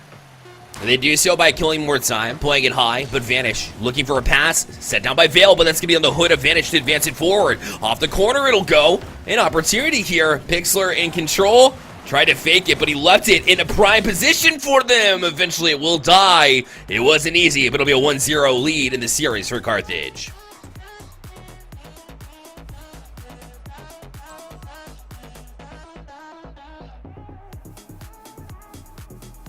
Two goals off of one shot is not a, so 2 goals is for, let's talk about it. 2 goals on one shot, Hail Monkey Man, is pretty wild to me. That's a number you don't typically see here. But Vale is able to do that, and a big reason why this team's able to get that 2-1 victory. I mean, it feels like Vale was just omnipotent, just always everywhere, all over the pitch. It didn't matter if they were taking the shots, if they were receiving them, if they were setting their players up, or getting the takeaways. Really was the most effective part, I think, of taking on Iowa State's gaming and esports club. Because when you saw those free chances for the Cyclones on the back end half of Carthage, they thought, okay, some of these are some free looks. We should be able to get this done. And it was thievery, straight up. And you know what? This is a player that obviously had a shining moment in game number 1. I want to see if that continues to be true. I have talked about how November has to be a big month for all these teams, because this is that plateau that you either flatten out or you are able to really go sky high. And so we'll go to game number 2. Iowa State needs to come up. Carthage just needs to keep flying. Just continue what you've been able to build on, and that's quite simply put. well-executed team plays, but Iowa State gets on the board first here. Nice little passing play of their own as Crazy was in the right place, right time to begin it out of his own zone, go coast to coast essentially here and take the 1-0 lead for Iowa State. And you know what? That opens up chances. We now get to see Carthage playing from behind. I love seeing identities of teams on the positive and negative side of the ball. See how they are able to cover and see if you kind of get in your own way at times. As this one should have a chance. They didn't stick around. I thought Crazy might, even with no boost, just chill out on his tires, see what comes next. Instead, we get to see Pixel at least putting a threat onto the backboard, but it's Crazy now that's been on a triplicate of opportunities here for Iowa State to keep Carthage on their heels. And again, forcing them into these situations where you have to react. They're doing a good job to handle it. There's now a couple of touches there from Pixler, try to set them up. So leave it right back down the pitch. See Nyrome not taking chances, actually out of the peripheral vision. You saw him tracking down that Iowa State member in a couple of touches to try to play it back down. Pixler not able to get to it, but eventually will. But when he does, off the corner and now handled. Carthage still looking to backtrack just a touch. But it will be just kind of played and corralled here in this quarter. Vale now on it too, but going to elect to go back down. He was low on boost. A demo will serve its purpose as Pixler able to jump on it himself and at least aim one on target, but not much further than that. I gotta wonder if Carthage Firebirds, if their roster's favorite cereals tricks, because at least 2 of them have it. I wonder if a third does, then to their club that they're in. So 100 seconds eventually elapses here in game number 1. We have all of the big breakaway goal that happened in the first 11 seconds of the game. Pre-flip there by Midas ends up being a back pass, and then you kind of have your 1/3 man remaining in a very precarious situation. They have to follow up Nyrome and drop in, hoping a teammate would follow. But that's a kick out. That's going to be on target, and that's just math. Crazy gets another. Iowa State's been doing a good job of just playing into what Carthage has given them, and in this opportunity, it was just a loose ball that laid in their own box, and if you see an open net, well, you direct it on target, especially when Carthage was pressing up to even establish any of that pressure that we eventually saw from them. So Iowa State now with their biggest lead of the series, trying to equalize here and doing a good job to get that hot start they needed. The 2 goals that really feel like, you know, one was kind of on the errant initial rotation from the first kickoff, and then the next one was just kind of a lapse in judgment and spacing here for the Firebirds. Midas from the ceiling, handoff to Crazy, looking for a hat trick. He will be denied as Nyrome gets up to the top shelf. And that eventually lets us go to the midway motion of game number 2. Bear, it feels like Iowa State, even though it's just been opportunistic, it has at least kept Carthage in this hole. Kept them compromised. You know, there's touches like this kind of bailing them out. It's still just a trust the process. Get these rotations to work. And right now, Midas took another shot that was a result of that, but in wide open net near Carthage. It just takes one opportunity, and you're right back cutting the lead in half. Third version, but just in a different color now, as it goes to the Iowa State half of the pitch. And it feels like we're seeing both these teams, like obviously we're in best of 7, but even more we're in the last series of the regular season, and it feels like they've just squeezed themselves into these very kind of microcosm moments where you're gonna go accidentally all in, and then you get punished for it. Midas looking for a chance. He just does it himself, but no, it's gonna have to require Vanish. So that opportunity doesn't go anywhere. That's just sticking with the play. Midas all the way up to the ceiling and got below it. I thought for sure he was going to get that shot to go. But either way, yeah, that's why you have that support unit in Vanish, crashing the box in that perfect time. So labeled. And now a 3-1 lead for Iowa State. They gain that 2-goal advantage right back. And have been looking so much stronger in this game number 2. I mean, they look like a team that's finally woken up and ready to approach this match completely differently. Yeah, this is a team that felt like they were maybe not scared, but just kind of apprehensive about going upfield and executing, and they weren't able to find any big gaps. Otherwise, Carthage has really been painting open lanes for them, and we have talked about how Midas is a variable that must be known. That one goes to Vanish, wow, and it goes to the front face of the crossbar. I swore that was going through as well. That would have been something else. But yeah, back to the Iowa State, topic here. That maybe that's what's happened throughout the entirety of the season, because we've seen just such high highs from this team, and then you want to see that consistency pay off. And right now, it just hasn't quite been there this season, but they're doing big things in this game as they've taken the 4-1 lead off the car of Vanish yet again. 3 of these 4 have been just bonkers. You see, literally, when being bonked, there was a double commit between 2 Firebirds players on the opposite end, or opposite side wall there. So, Iowa State, 75% of their goals have just been tearing down the Firebirds when they've given them a chance, even if it be numbers, an open gap, anything. And so Carthage needs to clean this one up. You have to be playing some of your best Rocket League into this month. I know that this doesn't mean too much for them, but seeding is still up for grabs. That's right. You have something to play for, number one.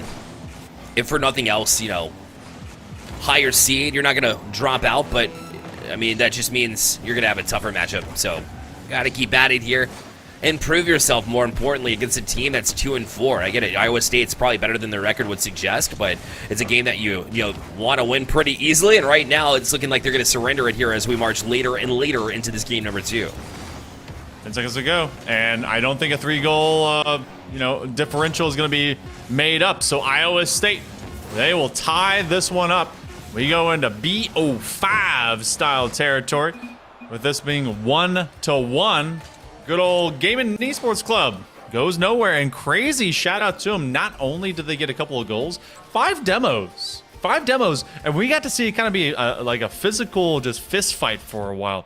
Really resets a rotation in a big way that forces Carthage into those messier setups that eventually Iowa State was able to capitalize on. Yeah, there's a reason why we saw so much open space, right? And these wide open opportunities. And that just goes back to the demos that create that space. And Crazy did a great job to take advantage of it. More importantly, Vanish had an incredibly important game here, because Vanish has been, unfortunately, in a couple series that we've seen, a little bit true to their name, but right now they've definitely showed up in this instance. They've really put it on a show in that last game and proven that they can be an X factor here in that game specifically, and hopefully throughout the rest of the season if you're an Iowa State Gaming and Esports fan. Yeah, and also, I mean, to put in perspective what the Firebirds are also fighting for, if they end up losing here, they are guaranteed, I mean, maybe not guaranteed, but they'll be in kind of a 4th place race.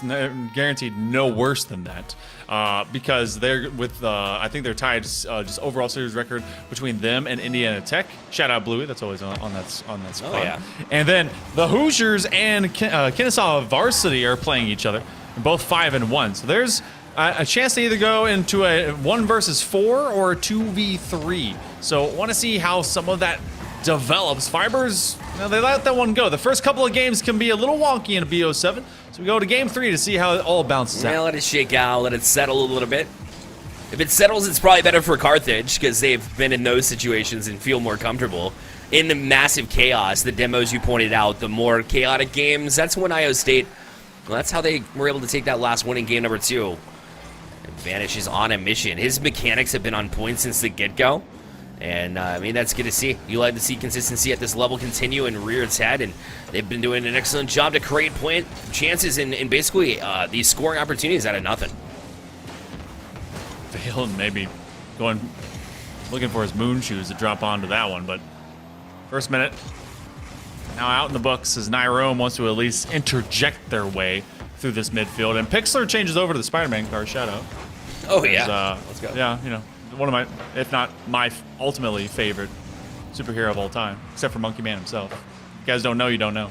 But Carthage feels like they're going to take advantage of a chance here. Pixlr at least just kind of rims it off the old pole there, and this is a counterplay, Midas over top. Oh, not enough boost. Yeah, it just ran out. And you hate to see it in those moments when you know you can create something. It just feels bad in that moment, but they'll shake it off. Here's Midas. Up as high as the ceiling. Extra touch will waterfall it down. Crazy couldn't get to it with a follow-up Vanish. Again shut down by Pixlr. Still another chance. They demo through. Pixlr gets out of the way. Not by their own wants and needs. Vale has an open net if they can swing it. Oh, they force the defender to have to jump for them, and that's just Vale working with good open space. It was. I mean, that's efficient movements right there. And then, like, you get in so quickly. And it didn't seem like they used boost right off the bat, and yet they still had that speed and momentum carried over from the supersonic trail when they landed to just keep that in mind, keep the boost in tank in order to get that last little push to get that goal. And now a follow-up chance as well. And so now they put 2 on the board back to back. Look at this catch and roll by Pixlr.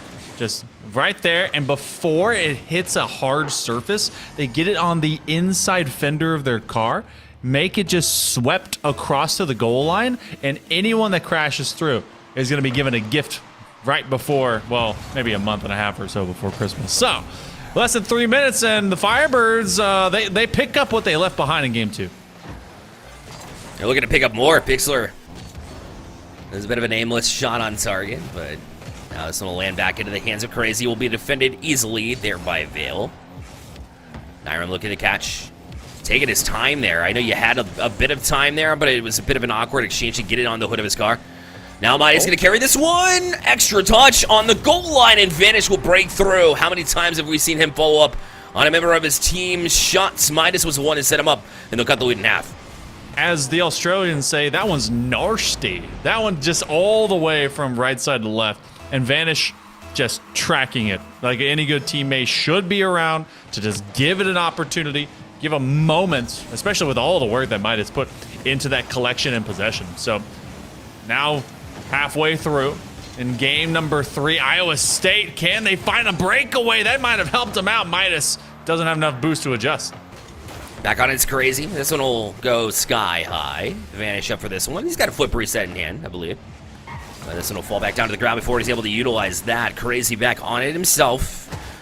Way off the corner. Awkward to handle. That'll get him an extra touch and try to aim it towards Vanish, but instead it'll fall back down to Vale. Up high. Now Midas.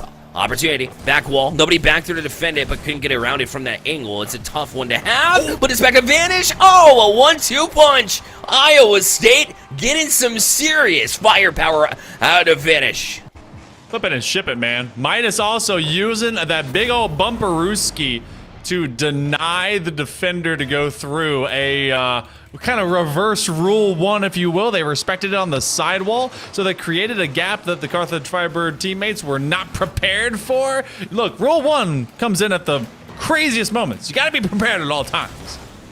You have to be on your game from the get-go. I talk about it all the time, the 5-minute performance you're looking for in every single game. You can't disappear, and right now Iowa State's been marching their way back, trying to dig out of that hole that, well, honestly, the Firebirds put them in early. As Nyram tries to march it out to center, this one actually going to win the 50 on Vanish. So hangs down in midfield, and Midas just punches this one off the ground to try to gain a little bit of extra field position here. And then a little Crazy to step up in his place. Nyram, the touch, not the one they wanted though. Midas right back down, chance opportunity. That'll play off this sidewall right nicely, but Vanish still up on this ball, forcing Nyram up for it too. But that being said, I mean, Carthage, even though they're defensively, kind of stuck to some degree, they did a great job with boost control, and it allowed them to escape the zone like they did. Oh, man. Yeah. They've been able to at least keep themselves just kind of calm, especially through the storm that the Cyclones were really doing. And now they're trying to fend them off.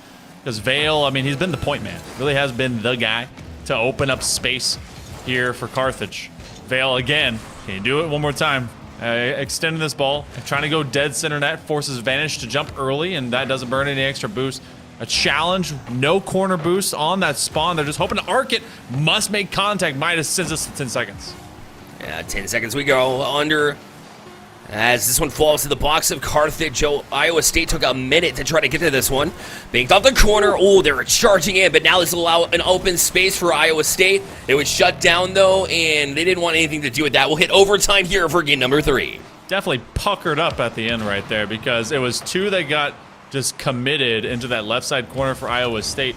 And then it was all up to a single defender, and they knew that someone was lurking over their shoulder. What a nice give and go. That's the Savior medal over to Pixlr, as they have been pretty systematic defensively. Midas, awkward take up. He's hoping to get a teammate to it, but they go much wider than they want to.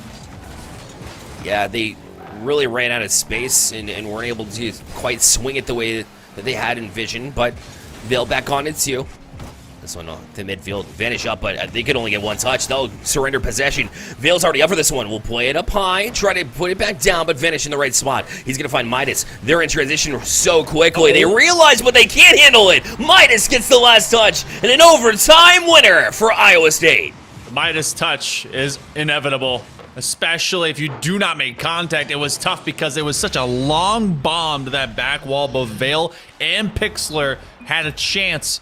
But truly, with the speed that it was striking, Midas went all in, recognizing that if it comes off the right way, they're going to have a great look at it. So, Iowa State will get themselves in the lead in this series. And we had looked at this here, Bear. This is a team that truly looks like that they're able to make kind of big strides in the fact that they, won't be making postseason just by pure math. It almost feels unfair because I love the way this team plays. Yeah, I mean, nothing to lose at this point, but we've been talking about it all season long, rather, where this team is a lot better than the record shows, and we're seeing an example of this too. And Midas is that playmaker that we've mentioned multiple times, in the pre-show just before this game kicked off, just before this match kicked off, and really we haven't seen that goal-scoring prowess that we typically see. It's been all vanish and crazy putting up the goals. It's just his second of the series, but what he does bring is in those clutch moments when you need it the most, it's the ice that you got to have, and that's what he's got.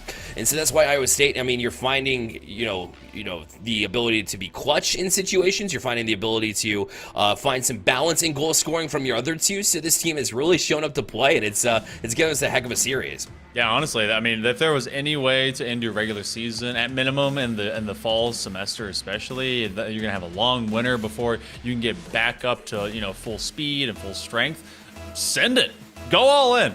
Let it hang loose. Even if it's not a full spoiler, make sure that Carthage remembers you going into the previous. What in the world is Vanish wearing? What is that? You got flags, you got Thomas. It's a crazy world. Upside down world. Coincidence he gets beat. Carthage with the first lead in a little bit. I think that's I want to say that is a flat car hitbox. It's got to be. Is that the Samurai? No. Is it? I don't think anybody's ever used this car, so it's tough to say. Producer says he uses this car on the regular. In fact, it's his favorite car. Hates all He other said cars. once. Don't lie. He said We digress. Otherwise, producer will kick us off the show. So we'll just Pixlr try to press it in here. Off the corner it'll go. But this will be well high. Carthage Firebirds looking to settle down after a couple of games just got away from him, quite frankly. Yeah, they definitely kind of spun away. And Carthage, it feels like they've at least had great early minutes in these games, trying to go for the double. Even if they don't, they have a second and tertiary player ready to go. But they've definitely kind of seen themselves get complacent. And I feel like that's obviously a main issue. You can't let that develop into a pattern, into a habit, if you will, going into a playoff season later on. But right now, you're seeing the demos, 2/3 of Carthage non-existent until spawn, but they end up going high with it, can't get a passing opportunity to develop. Vale follows up on this too. Midas. Now it's in space, just beat him, plain and simple. That's just speed. Didn't look like they had much of a challenge against him, to be honest. It seemed like they would have had his challenge. Seeing it, Pixlr, yeah, just unfortunately, it looks like he didn't get the flip. I think he was trying to flip back into it, but nothing happened there. Yeah, it just ended up kind of fading away. Also, again, shout out to our producer. The Chikara. I don't know what that is. Sounds like a meal I need to eat later. That's not real. The No? Chikara? Yeah, is that from Naruto? I don't know. Chakra? Maybe. Whichever. 90 seconds gone, and here I am hoping for more anime, as Iowa State trying to pull off the main character arc, maybe the comeback arc, into a later season, full-on 2-year time break Luffy style with One Piece. I'm not gonna go into it. Carthage, you're gonna try and get back on the board. Couple of touches, and this has been really a series of those crafty touches. Here's another one, the flick. Oh my, it'll work. I thought when he flicked it to the far side, I'll be honest, I thought he flicked it towards the defender. He did, but it ended up working. And then you have Midas recognizing that Vale, who had kind of faded away in the middle of that play, because that was just a full-on dribble and you miss it sort of situation. Vale had gone for midfield boost, and Midas bodied him to keep him from messing with the ending point of that dribble. So sticking it to your fender, making sure to just kind of wiggle it around, completely serpentine noodle it out. And Iowa State finds themselves again in the lead. This team in particular, they play like this so often. And then they get a demo. Oh my goodness, can they bulldoze through? Uh-oh! Pixlr ends up getting an unfortunate touch. I don't know how he built it out, because it seemed like dead to rights that they had been beaten. They continued out, they stuck with it, and they're able to keep just a 1 goal deficit instead of the 2 that it could have been. Yeah, trying to translate on the other end as well, but it wasn't able to work its way through. So here's Vale to back wall. Nothing they can do, knowing that the defense can just simply jump on it. There's that honestly a good Dom hitbox car IMO that our producer's talking about that gets that little touch away. And now Nairo tries to push it in off the back wall. They'll combine for a couple of touches. Pixlr floats it high. Has Vale. Great touch. Tries to double, but it'll fade off to the corner. Still on his Carthage as the Firebird's heating up. I wonder if it's a good Dom car because it has those points that just like poke the car around.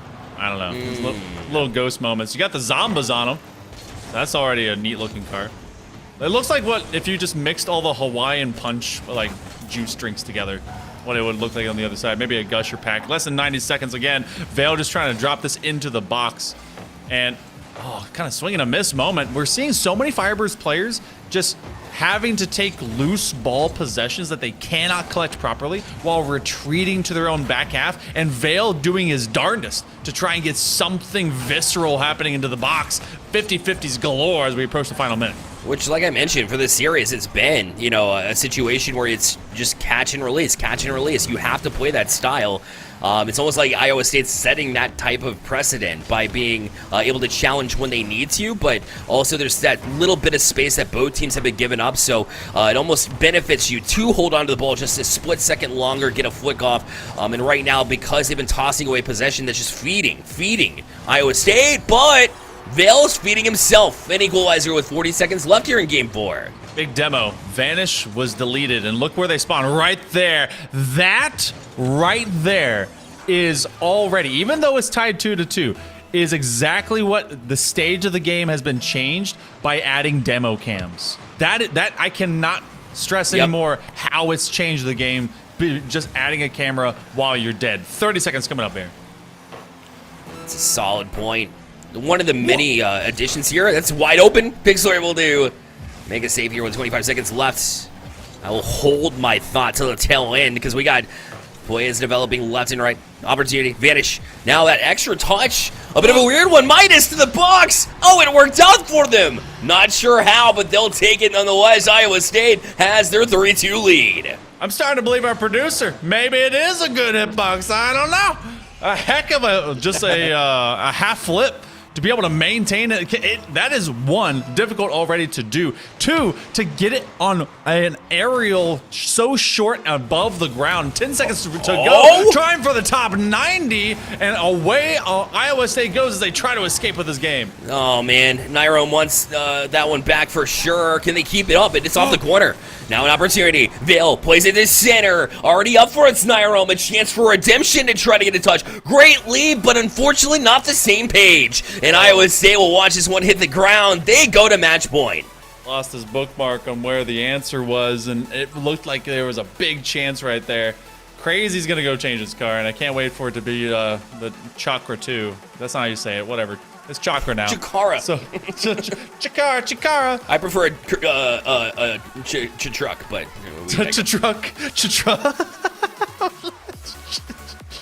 truck. Iowa State. They're 3-1. And if you look between these two, you would think that, especially just purely based on game record, that this would be a flip completely. And I cannot wait to see what Iowa State, this gaming and esports club, ends up being in the spring season, because they are giving it to Carthage. And Carthage, it feels like they've let some just loose ball plays really get away from them. And I mean, you know, maybe they're cool with being 4th seed. Maybe they're maneuvering the right way, but they go into a double elimination bracket when it comes to Div 2 play. So gotta see how they come back into this next game, because I cannot imagine they fade away 4-1.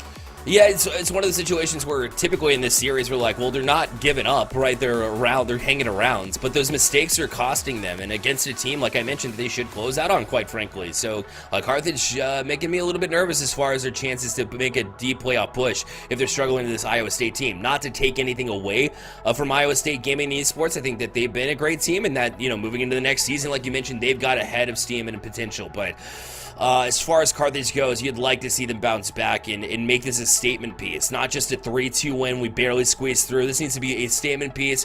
Make it like a 4-0, 5-0, 5-1, in that range where you can say, there they are. This is the team that we've seen all season long and that we can rely on. Yeah, I mean, just purely by simplified play, we got to see Crazy coming into their own shoes, Vanish showing up alongside Midas, who really was the star ace that we always talk about. And so at this point, you got the Chiquita banana car. Actually, no, it's changed colors. It's some kind of brown. I guess that's, oh, there it is. I was wondering if we were gonna get something crazy, but it's Crazy in the battle bus. Of course, here we go. Nothing like a team that's 2-4 of the season showing up with a 3-1 victory goes to their heads. Joking, of course. They're having fun with it, and that's what's important in Collegiate Rocket League, to be honest. So I'm just giving them a hard time. And so is Carthage right off the bat, as they've gotten a few shots and opportunities early, but look out in transition. Pixlr, a great job to challenge when he did. Have a chance, Nyrome. I love the delay step. That right there is why Dwayne Wade was the most hated guy on the Heat, at least by me when they played the Mavs. Nice little whoop, just wait it out and then peeling it through. A great punctuality on that push up top. Carthage out to another quick lead. I mean, that's what we said they needed to do. Let's get out to these early leads. They have in a couple of occasions, so it's by no means safe. Gotta keep finding these chances. That's a bit awkward there for Nyrome. And Vale will be able to prevail and find an open net. Carthage, Iowa State's defense, error 404. All the way in that corner. Oh, Crazy got caught on the bus. They forgot to thank the bus driver, and he did not let them off at all. So you gotta hit H. Yep. Is that the key? I never knew how to thank the bus driver. I didn't play that game for very long. I played until maybe season 2. Now there's like episodes and stuff. I don't know where we are in that sense, but it's good times. You know, it's before we had all these crazy skins. I'm an old school gamer, old head, as you could probably imagine. No, young buck in the booth. But I mean, okay, so they have had that mistake. Iowa State does have the leniency to be collegiate. That's what we see with Cars and with a little bit of attitude. Crazy ends up being deleted by Pixlr, who just kind of goes all in on, you know, bodying him. And Midas really hasn't had the sense of control that they wanted. And we're seeing Vale and Co. here out of Carthage really just taking control in this game. Oh, good stop. Great stop. Yeah, that one was looking dangerous. Nyrome play that forward. Okay, Vale is able to get to this one. To the ceiling he'll go. Try the back wall, but Vanish there in time. Back down. Midas backwards in this chance. Pixlr is going to be able to... Oh, I thought I was going to hit the ceiling. I think Vale did too. He got above it. Pixlr picked his mark and was able to go far side post. Carthage. This is that statement I was talking about, El Monkey Man. It's manifesting in front of us. That was made possible by Vale. I mean, able to get that nice shot across Midas to that backside post. A little bit of distance away from the net, enabling that. But Vale, I mean, was the first one to at least work up the 50-50 to that backboard. Nyrome working for a fake. Vale, oh, and that chip helped him out. And it's 3-0.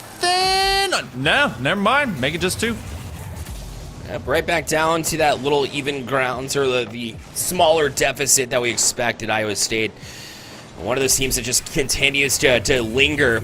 We say it in the sense of like actual series, but when we talk about games as well, it applies. And Iowa State looking to close out here and now And perhaps they'll have their opportunity to do so with 2:30 left in this one. Still plenty of time to make a comeback and get it done in 5. Vale and Nairo. A lot of these challenges, it was a ground game for a lot of game number 1 and 2, but it's really opened up the skies here recently as the teams play adjust according to what the match has been throwing at them. Yeah, and we didn't see the same kind of timing that we've seen in the previous games by Iowa State right there. You had a backwards defender in the second man position. Iowa State kind of lollygagging, if you will, Skyrim style. Crazy's going to try and at least follow from the ceiling. It's going to end up just kind of going around Vale, who was very patient as they work through these cyclones. They just living out to their Twister-like movie dream.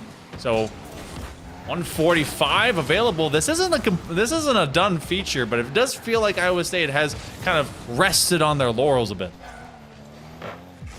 Oh, that's not a great touch. Vanish kind of left it there on a platter, but nobody anticipated it was a problem, so they weren't able to jump up and make a play off of it. But Crazy will try to do just that. Now the other way, Pixlr. Good touch. He's got Vale in the middle if he can hurry. That's a touch off the corner to try to direct it that way. Vale is there and able to tap it in. So it wasn't as clean of a breakaway as they wanted, but they're still able to get the job done to move it to a 3-goal lead once again. So that one pretty much on the outs for this particular game. Depending on how the next kind of 20-odd seconds go here, Bear, Iowa State, getting to mess around when the battle bus gets busted out. It's one of those kinds of vibes. Which, you know what, regular season, leave it on the table.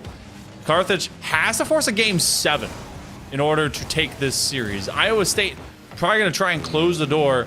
If I'm to assume where we go, Neo Tokyo maybe on the outside end, but Vale just has always and forever been Vale in this series.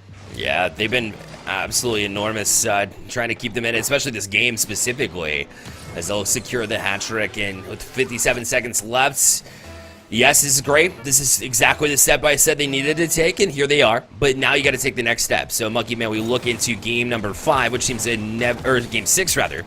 That seems inevitable at this point in time. So we will kind of explore this option as the 4th goal goes on the board for Vale. 6 total for Carthage. How do you continue this prowess that they put together here in this one?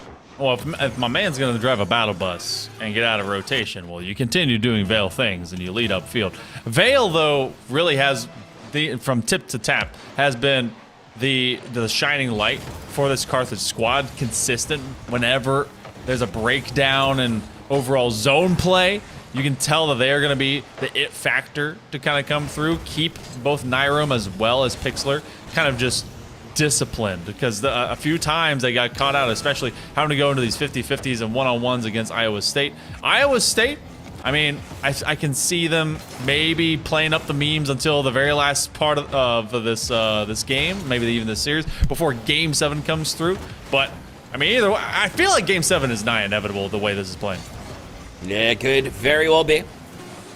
Carthage wanted to continue onto the same vein and get things going, rolling into playoff time. It'll be a 6-1. They're trying for the Brazil, but I seriously doubt it's going to happen based on the direction it's going here. Hits the ground. Carthage able to keep themselves alive in this series, and it is a 4-2 series now. Or, sorry, 3-2 series now. So just one more would equalize. A 4-goal performance there from Vale is definitely the highlight. 4 of 6 shooting. A pretty good game there at the end of the day.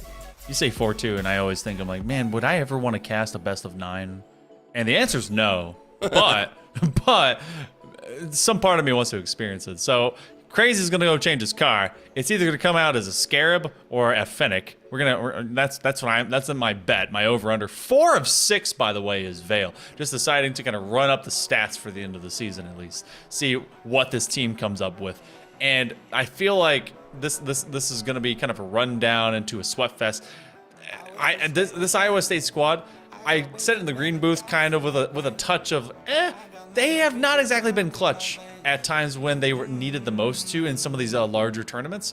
And at the end of a regular season where you got nothing to lose, I want to see them go out with a bang, but being able to really remind the Firebirds who they can be, especially going into spring. So let's see if they tighten up when it comes to just being able to take advantage of some of these opportunities that develop in the midfield and into their opponent's net. Yeah, well, they definitely woke up in this one. You look across the pitch, you see Iowa State, and you see probably Crazy not in a battle bus, I would imagine. And we'll find out shortly as things kick into gear here in this game number 6. Sure enough, Crazy has switched off of it. I'm not sure what car he switched to, but it's not the battle bus. Takumi, I think. Is that the large size Takumi? It must be the large size of it then. Yeah, I was about to say it's definitely not the Takumi. That thing's tiny. It's like well, because they didn't they have like a XL or whatever the heck that was, XLR. I don't know. Vanish trying to pogo with no boost. Right. This. Okay, yeah. It's the modified Takumi. So, and you know, which is fair. That you either use that or the Masamune when you're on Neo Tokyo. So it is very fair to be in that car here. And Iowa State under fire early. Karth is trying to immediately put them in a hole if they can, and Crazy is dealing with the fact that is a teensy car. I'm telling you. You said XLR, I was like, wait, that's a cord, that's a cable. That's right. I thought maybe, I don't know. I don't know cars, guys. OG Takumi says, oh, it might be. I think the paint job is kind of throwing us off. So. Really? Yeah. That's an OG Takumi? Apparently, that's a great flick. Oh, but Crazy. An even crazier shutdown here on the back wall, though. That's awkward, too. Midas punches it out. Oh, that was a nice way to stick with that play because it looked awkward for a second, but still stuck with it. Stuck to their guns, and they'll get it out to midfield. That one goes all the way as this 90-second portion for Iowa State feels a bit disjointed, and we've had some chances, but Carthage is just taken too honest of strikes, I'd have to say. And I mean that they go for something very telegraphed. They're not doing anything that is overtly creative. Iowa State, otherwise, is trying to get a little bit wild. What? Midas, I didn't know he was a Jedi. At first, I see what you did. At first, they both went up for a double commit. I was like, uh-oh. And maybe Pixlr was lingering on that thought as well, because right when I was like, oh, this can't get worse, it did. And, yeah, it's an own goal they would like to forget. And not a good timing for that either. You talked about in clutch moments when you need to clutch up, and right now, that's another sign of very avoidable mistake to put them down and feel like they're chasing the game here as their lives are on the line. This is still a squad in Carthage that can get into a 3rd seed position, depending on how all this kind of develops. And Iowa State is here to wag the finger. Oh my goodness, open net. Can they bonk it? One man, the next. Oh, and Pixlr read the second effort. Yeah, that was an excellent read. Keep your head in the game, kid. He was able to. Now Vale's trying to dance around Midas, but not able to dance around Vanish. And Crazy up 4-2 to try to combine on this one. Okay, so to try to punch it back in, but it's Vanish all over him in that opportunity. Read it like a book. Not allowing Vale to get anywhere. Crazy up for this in a hurry, too. Their midfield presence has been a nuisance. Been really choking the life out of Carthage right now. Yeah, Carthage has not been able to exist for too long. Chip shot over the top. Pixlr will go from bar end down. And you know that midfield, just as you mentioned it, they had to win 150. The follow-up there, Nairo setting a chance. And though it didn't go in, Pixlr made sure to punch it through. Oh, okay, and here's why it's not Caster Curse. Thank you for asking. It's because it's not a real thing. It's not. See? Totally not. No? It's not. No, 100%. Because if I'm recognizing it up here in the booth, that means that the players they're adjusting, and that was a great adjustment from Carthage. Midfield presence on the last play, and then now kickoff goal to give them the lead. Maybe they heard me about being lack of clutch. They've clutched up here to regain this lead. They just realized that's how you drive manual. Like, oh, wait, the clutch. My bad. Actually, that would be frightening if you had 2 different ways to drive in this game, manual or standard. Oh my gosh, or automatic. I don't know what you would, the benefit. Either way, 100 seconds to go. Iowa State, they were in a 3-1 lead, and well, at least in the series, they're able to tie it up into this game where Carthage was starting to be a bit scarier, and it's the demos that really played homage for Midas to get their second goal. And that was Carthage that actually stepped up. I think it was a 3rd man up for trying to gain a demo. I'm not sure if they had it off ball cam or what was happening there, because it looked like they went out of place in order to get it. Either way, I think they had that opportunity and threw it away here, as now Iowa State looking to march forward themselves. Veal from the corner trying to punch it in. This will be Crazy, the one to do it. Yeah, a bit of an awkward exchange here on the back wall as well. It took 2 of them to get a clear out. Now Vanish is going backwards. I'm not sure what's happening in this game, honestly. Yeah, they volleyballed that all the way back, recognized that that was a very dangerous spot. Their teammate was trying to go for it, and then they burned the entirety of their boost to make sure that they could at least help out, put a car onto it. Now Vanish doing Vanish things. Great flip reset, now followed by Midas. That's the hat trick. Count it up, and then we got a minute to go. Vanish carry was so clean in the flip reset, and then Midas steps up basically out of nowhere. We saw that exact play. Hold on. We saw that exact play from Iowa State a couple weeks ago. I remember that. It was identical, where Midas was the one to step up on that play. They practice that. They go to training, and they want that. What a great goal and a great time, too. A minute left here in Carthage. They need a goal, an opportunity to do so. Good read, and Vale will equalize here at 3. We have ourselves a series. It's been great. My goodness. From V to V, end to end, Vale taking all the speed off of that ball to make sure it just slowly trickles its way through. So, okay. This is anything but done. 51 seconds. Neo Tokyo has met with thunders and blunders between so many teams across the years. And Iowa State hoping that their season, at least in this fall semester, doesn't end without there being at least a couple exclamation points to it. A collision into Pixlr. He goes colliding into the ball, and we have a half minute to go here, Bear. Someone's got to find themselves a dub. Back on it, Pixlr. Trying to keep them alive here from Carthage, but Vanish has room to work with. That's not a sentence you want to hear. Luckily for him, luckily for this Iowa State team, he ran out of boost. And now they'll back out. Pixlr now back to Nyrome. Shot taken. Oh, I didn't see them at first. That small Takumi was hiding behind it. Now an opportunity. They're up in the air. Oh, a chance. They were able to get it. Still on it. Under 5 seconds, an opportunity. Vanish. Up, down. Back on the hood. Vale able to steal it off of their hood. Now it's back and forth game, and it will eventually hit the ground. Overtime here. Carthage. They need this goal. Otherwise, Iowa State walking away with the series. Need to roll it back and aim for the gentleman's reverse sweep. 3-1 were Iowa State.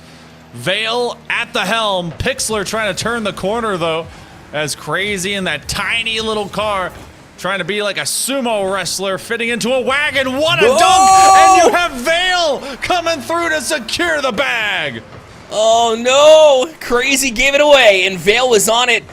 Midas, not the touch you want in an own goal situation.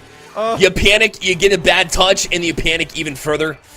And that's what happens. So, mark this down as one of the ways that I did not anticipate going to a Game 7, but here we are. Wow. That's, we had one OG that Midas Jedi mind tricked the Firebirds into. And then they worked that entire time to do it unto Midas. And not only was it one, it was two. So, wow. You know what? But those were both impressive ways to get a score. So, we go to Game 7. It had to end this way. This is going to be my final game and match of the fall season. You guys are going to be doing the postseason. So, you know what? They were like, Monkey Man needs a Game 7 before he goes out for this semester. So, cannot wait to see how it rolls. Midas has to be like, well, I did that. That's fine. And Vale simply has to keep cruising like he has been. Yeah, 100%. Vale's been excellent in this series. Yeah, it's... Midas, he was the one that even gave them a chance in the first place, getting that hat trick, and then, of course, was the one that unfortunately gave it away. So, it is what it is. You move on to the next one. Yeah, Vale is somebody I'm keeping my eye on here in this game number 7. Somebody's got to clutch up in this moment. So, Iowa State has had so much trouble trying to close out this series with Carthage. They've won a couple in a row. They've got the momentum heading into this game number 7 now at Champions Field. It lost against the Texas Longhorns in previous week from a separate conference. And a game number 7, Iowa State wants to prove they can beat someone in Game 7. And Carthage is just trying to find some fire as they go into the postseason here in another week or so. Bang goes the dynamite, and through goes Vale. Vale again. We said we got to watch this kid. And that's why Nairo set him up perfectly. He actually got a bump on his own man. And cleared up some space. He said, you're not saving your own teammate's goal. And here we are, 1-0 lead from Carthage. They carried that momentum over. Game 7, Iowa State's got to be sweating right now. Iowa State was up, and now they've completely fallen. At least for this first minute. Oh, what a sweeping play. That's how you miss an open net, by the way. 20 seconds into this first minute remaining. So, what could have been a 2-0. Crazy with the setup. Minus it's a 2-goal swing. Oh, he needed that redemption. That feels good. Crazy set him up with a couple of touches that were pretty unreal. I love that adjustment on the car because you saw Nairo. Nairo was up there on that back wall waiting and anticipating there not to be a touch, and he could just clean it up. So that extra touch does everything in that moment, and now we're equal at 1. Vale may stay exactly right here. Oh, yep, they're going to try and play spoiler. Oh, that's why! That's why they bump their teammates out of the way. They were trying to be upfield, get a bit of bullying, be a bit physical, even if they didn't have any boost from the kickoff. But when you're in the shooting lane, sometimes that happens. Yeah, exactly right. Just mishap after mishap here. Not big ones, but just little ones that go a long way in shifting momentum. And it's been pretty even as far as who it's been happening to. But that being said, a couple of touches now. Crazy trying to find Vanish. So it'll backtrack its way. Hangs at midfield. Vale on it. Glues it to the front of his car. Wants a dunk. Try to power it in. Nothing doing. Up high. Midas gets a touch, but it's not out. Nairo still trying to turn on this one as well. And Vanish here in the corner. Leaves it for Crazy. Still going to be buckling up for this intense moment because this Game 7 is just the tensity you could cut with a knife. Yeah, it's, I mean... Heck, they keep either making not the cleanest touch or otherwise. All 3 players, by the way, for Firebirds in this exact same spot, and they are able to just find a chance. But it has been anything but clinical, and yet they find ways to extend it around the Cyclones. 2 minutes gone, we got 3 goals, 2 up. Vale just caught it on his car and sent it across and Vanish with a very rare mistake, but we've seen it happen twice in this series where you jump a little bit to the left and try to get that flip to happen. It just doesn't happen. That's twice. Now we've seen it. And so now Carthage, based on a couple of mistakes yet again, they've been able to play the cleaner game of Rocket League in the past 3 games. It's one of the reasons why they have this lead in Game 7. Looking to add to it as well, as Vale was looking for Pixlr. Nairo waits back for it now. This one, you'll have to settle down. It's a wise move, having support there. Vale going to be demoed off it, though. Now a chance, Midas. Shot taken. Oh, a save from Pixlr. And followed up by a great touch out from Vale out to midfield. But still in harm's way. Iowa State trying to get to it, but Nairo will shut it down again. Devil May Care playstyle right now on both sides, especially as Iowa State is trying to ramp up at least the volatility. You're going to have Crazy playing for a soft 50. They're not going to catch up to that ball, so they have to give up, go get some boost. Midas has been neutralized for the last couple of minutes here, Bear. Definitely a player that cannot fade out if they want to be able to get at least a final dub for the season. Iowa State here to rearrange seeds in this little garden of Division II teams as well. As Carthage Firebirds feels like they just want to hold on, keep that midline clean. No Cyclones roaming around. 100 seconds remaining. Nairo, dangerous position. You're dribbling that backwards, and you didn't have full control of it. You had 2 charging Iowa State members. But they still managed to get a shot off here and an opportunity. Midas able to shut that one down, though. Vanish out to midfield. Vale backwards, having to be corralled in by Pixlr because it was not an extremely clean exchange. Still Vanish on that back wall with a touch. Vale just bouncing it off the side wall. We'll push it out back again to the corner. Pixlr making it difficult. Iowa State's been stuck in their own zone here. Opportunity from the angle, and Nairo will finish. Carthage up 3-1. As soon as they were cycling that corner, you had 2 players stuck onto the backboard. Vanish wasn't able to get a clean touch to it. Midas has to go screaming at his net, looking for a finesse touch to get the block. And Nairo had nothing but net to shoot at that time. Carthage up 3-1. We've seen them in this position before, Bear. Last time it was like that. It went 6-1. 1 minute to go. They're trying to get physical to fight their way through. And Vanish couldn't quite get that bump in time. Otherwise, that would have been a great opportunity. A grand wide open net. But instead, it'll hang higher at center. Nyrome didn't get a touch. Here's Crazy. Great shot to play it low because that'll just fall back into their hands in possession. Back down. Vanish shot taken. A great read from Nyrome to shut them down. And an extra touch. Finding Pixlr. They want the dagger with 36 seconds left and trying to turn in. But Vanish gets a flick off instead. Vale trying to handle it. Great touch here in the corner. Trying to play to himself. Midas trying to stand in the way. Nothing doing as they weren't able to get a touch. Crazy still pushing in. 20 seconds left and Carthage still on top. There cannot be this lag time between getting these shots. Easy gets it past one blue car. Needs to get it beyond Vale, but Vale stands in the way. 10 seconds left. You gotta score. Leave a second behind. Iowa State, they'll be left behind. It's going the wrong way. Carthage Firebirds fight their way back. They will go 5-2 on the season, and they will fight their way 4-3 after being down 3-1 and taking in Game 7. Said, do they have heart? They took it one step at a time. As cliche as it is, it's exactly what you need to do. So Carthage, again, made a statement piece whenever they were down 3-1 in that series, and they were able to win that one by the count of 6-1, and then suddenly that momentum started to shift in Carthage's favor. Then they started, taking and being opportunistic in these moments where you saw those minute mistakes, and sometimes even vast mistakes, like we saw from the unfortunate own goal. Won't call out the name on that one, but I think we all saw it was, unfortunately, in that overtime that could have literally just ended the entire series. But because that series stuck alive, of course Carthage is going to find a way to get it done. They've been doing it all season long.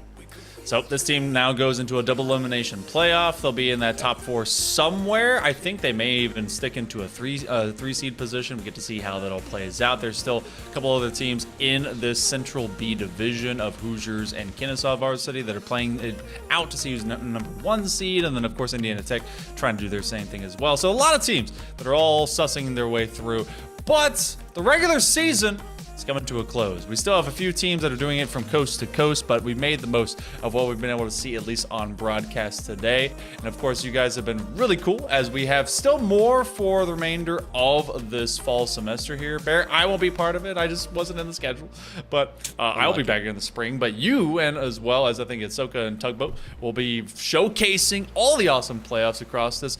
Big expectations. We saw Div 1 today, Div 2. I feel like there's a collision course in Div 1 cooking over there with Concord. Oh, 100%. I mean, Concord, the undefeated season, that's what they were after. They were able to accomplish it. And big things happen whenever you set out for a goal and then you're able to complete it. So I'm definitely watching Concord on that side of things. Also in the Division 2 here that we just got to see, that St. Clair Saints Gold team still doing big things here. 7-0 at the tail end of the top end of that one. And how about Grand Canyon University too? I've seen them doing great things on the recruiting front, also undefeated. So those will be the 2 going in that I'll definitely keep an eye on in the Div 2 area too. So every single division of NECC, just like we see every semester, every year, has been absolutely excellent, and I can't wait for playoff time.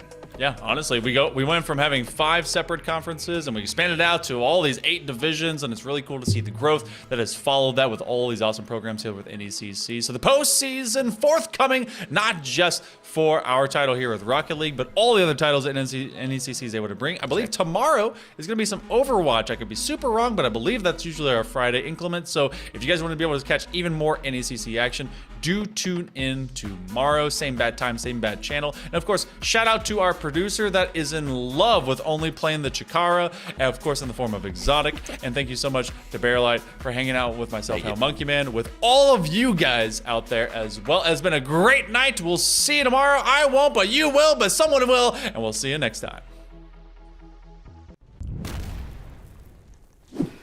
What do you make of this up here? Just showed up in the yard a couple days ago. Dog been digging in there? I don't think so, dude. That goes way down in there. Seriously, did you just lose your meat stick? Yeah.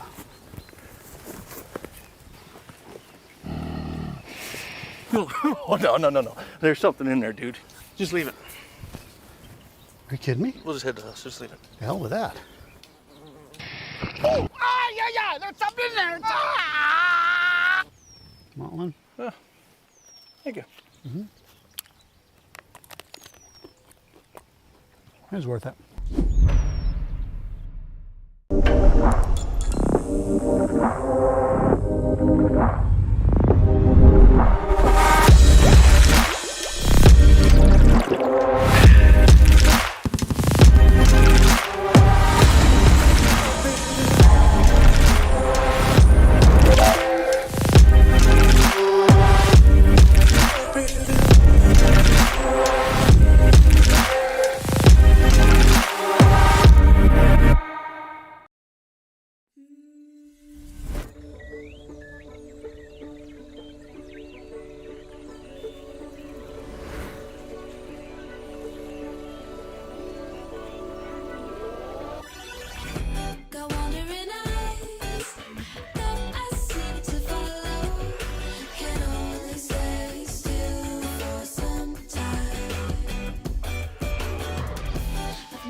Tokyo.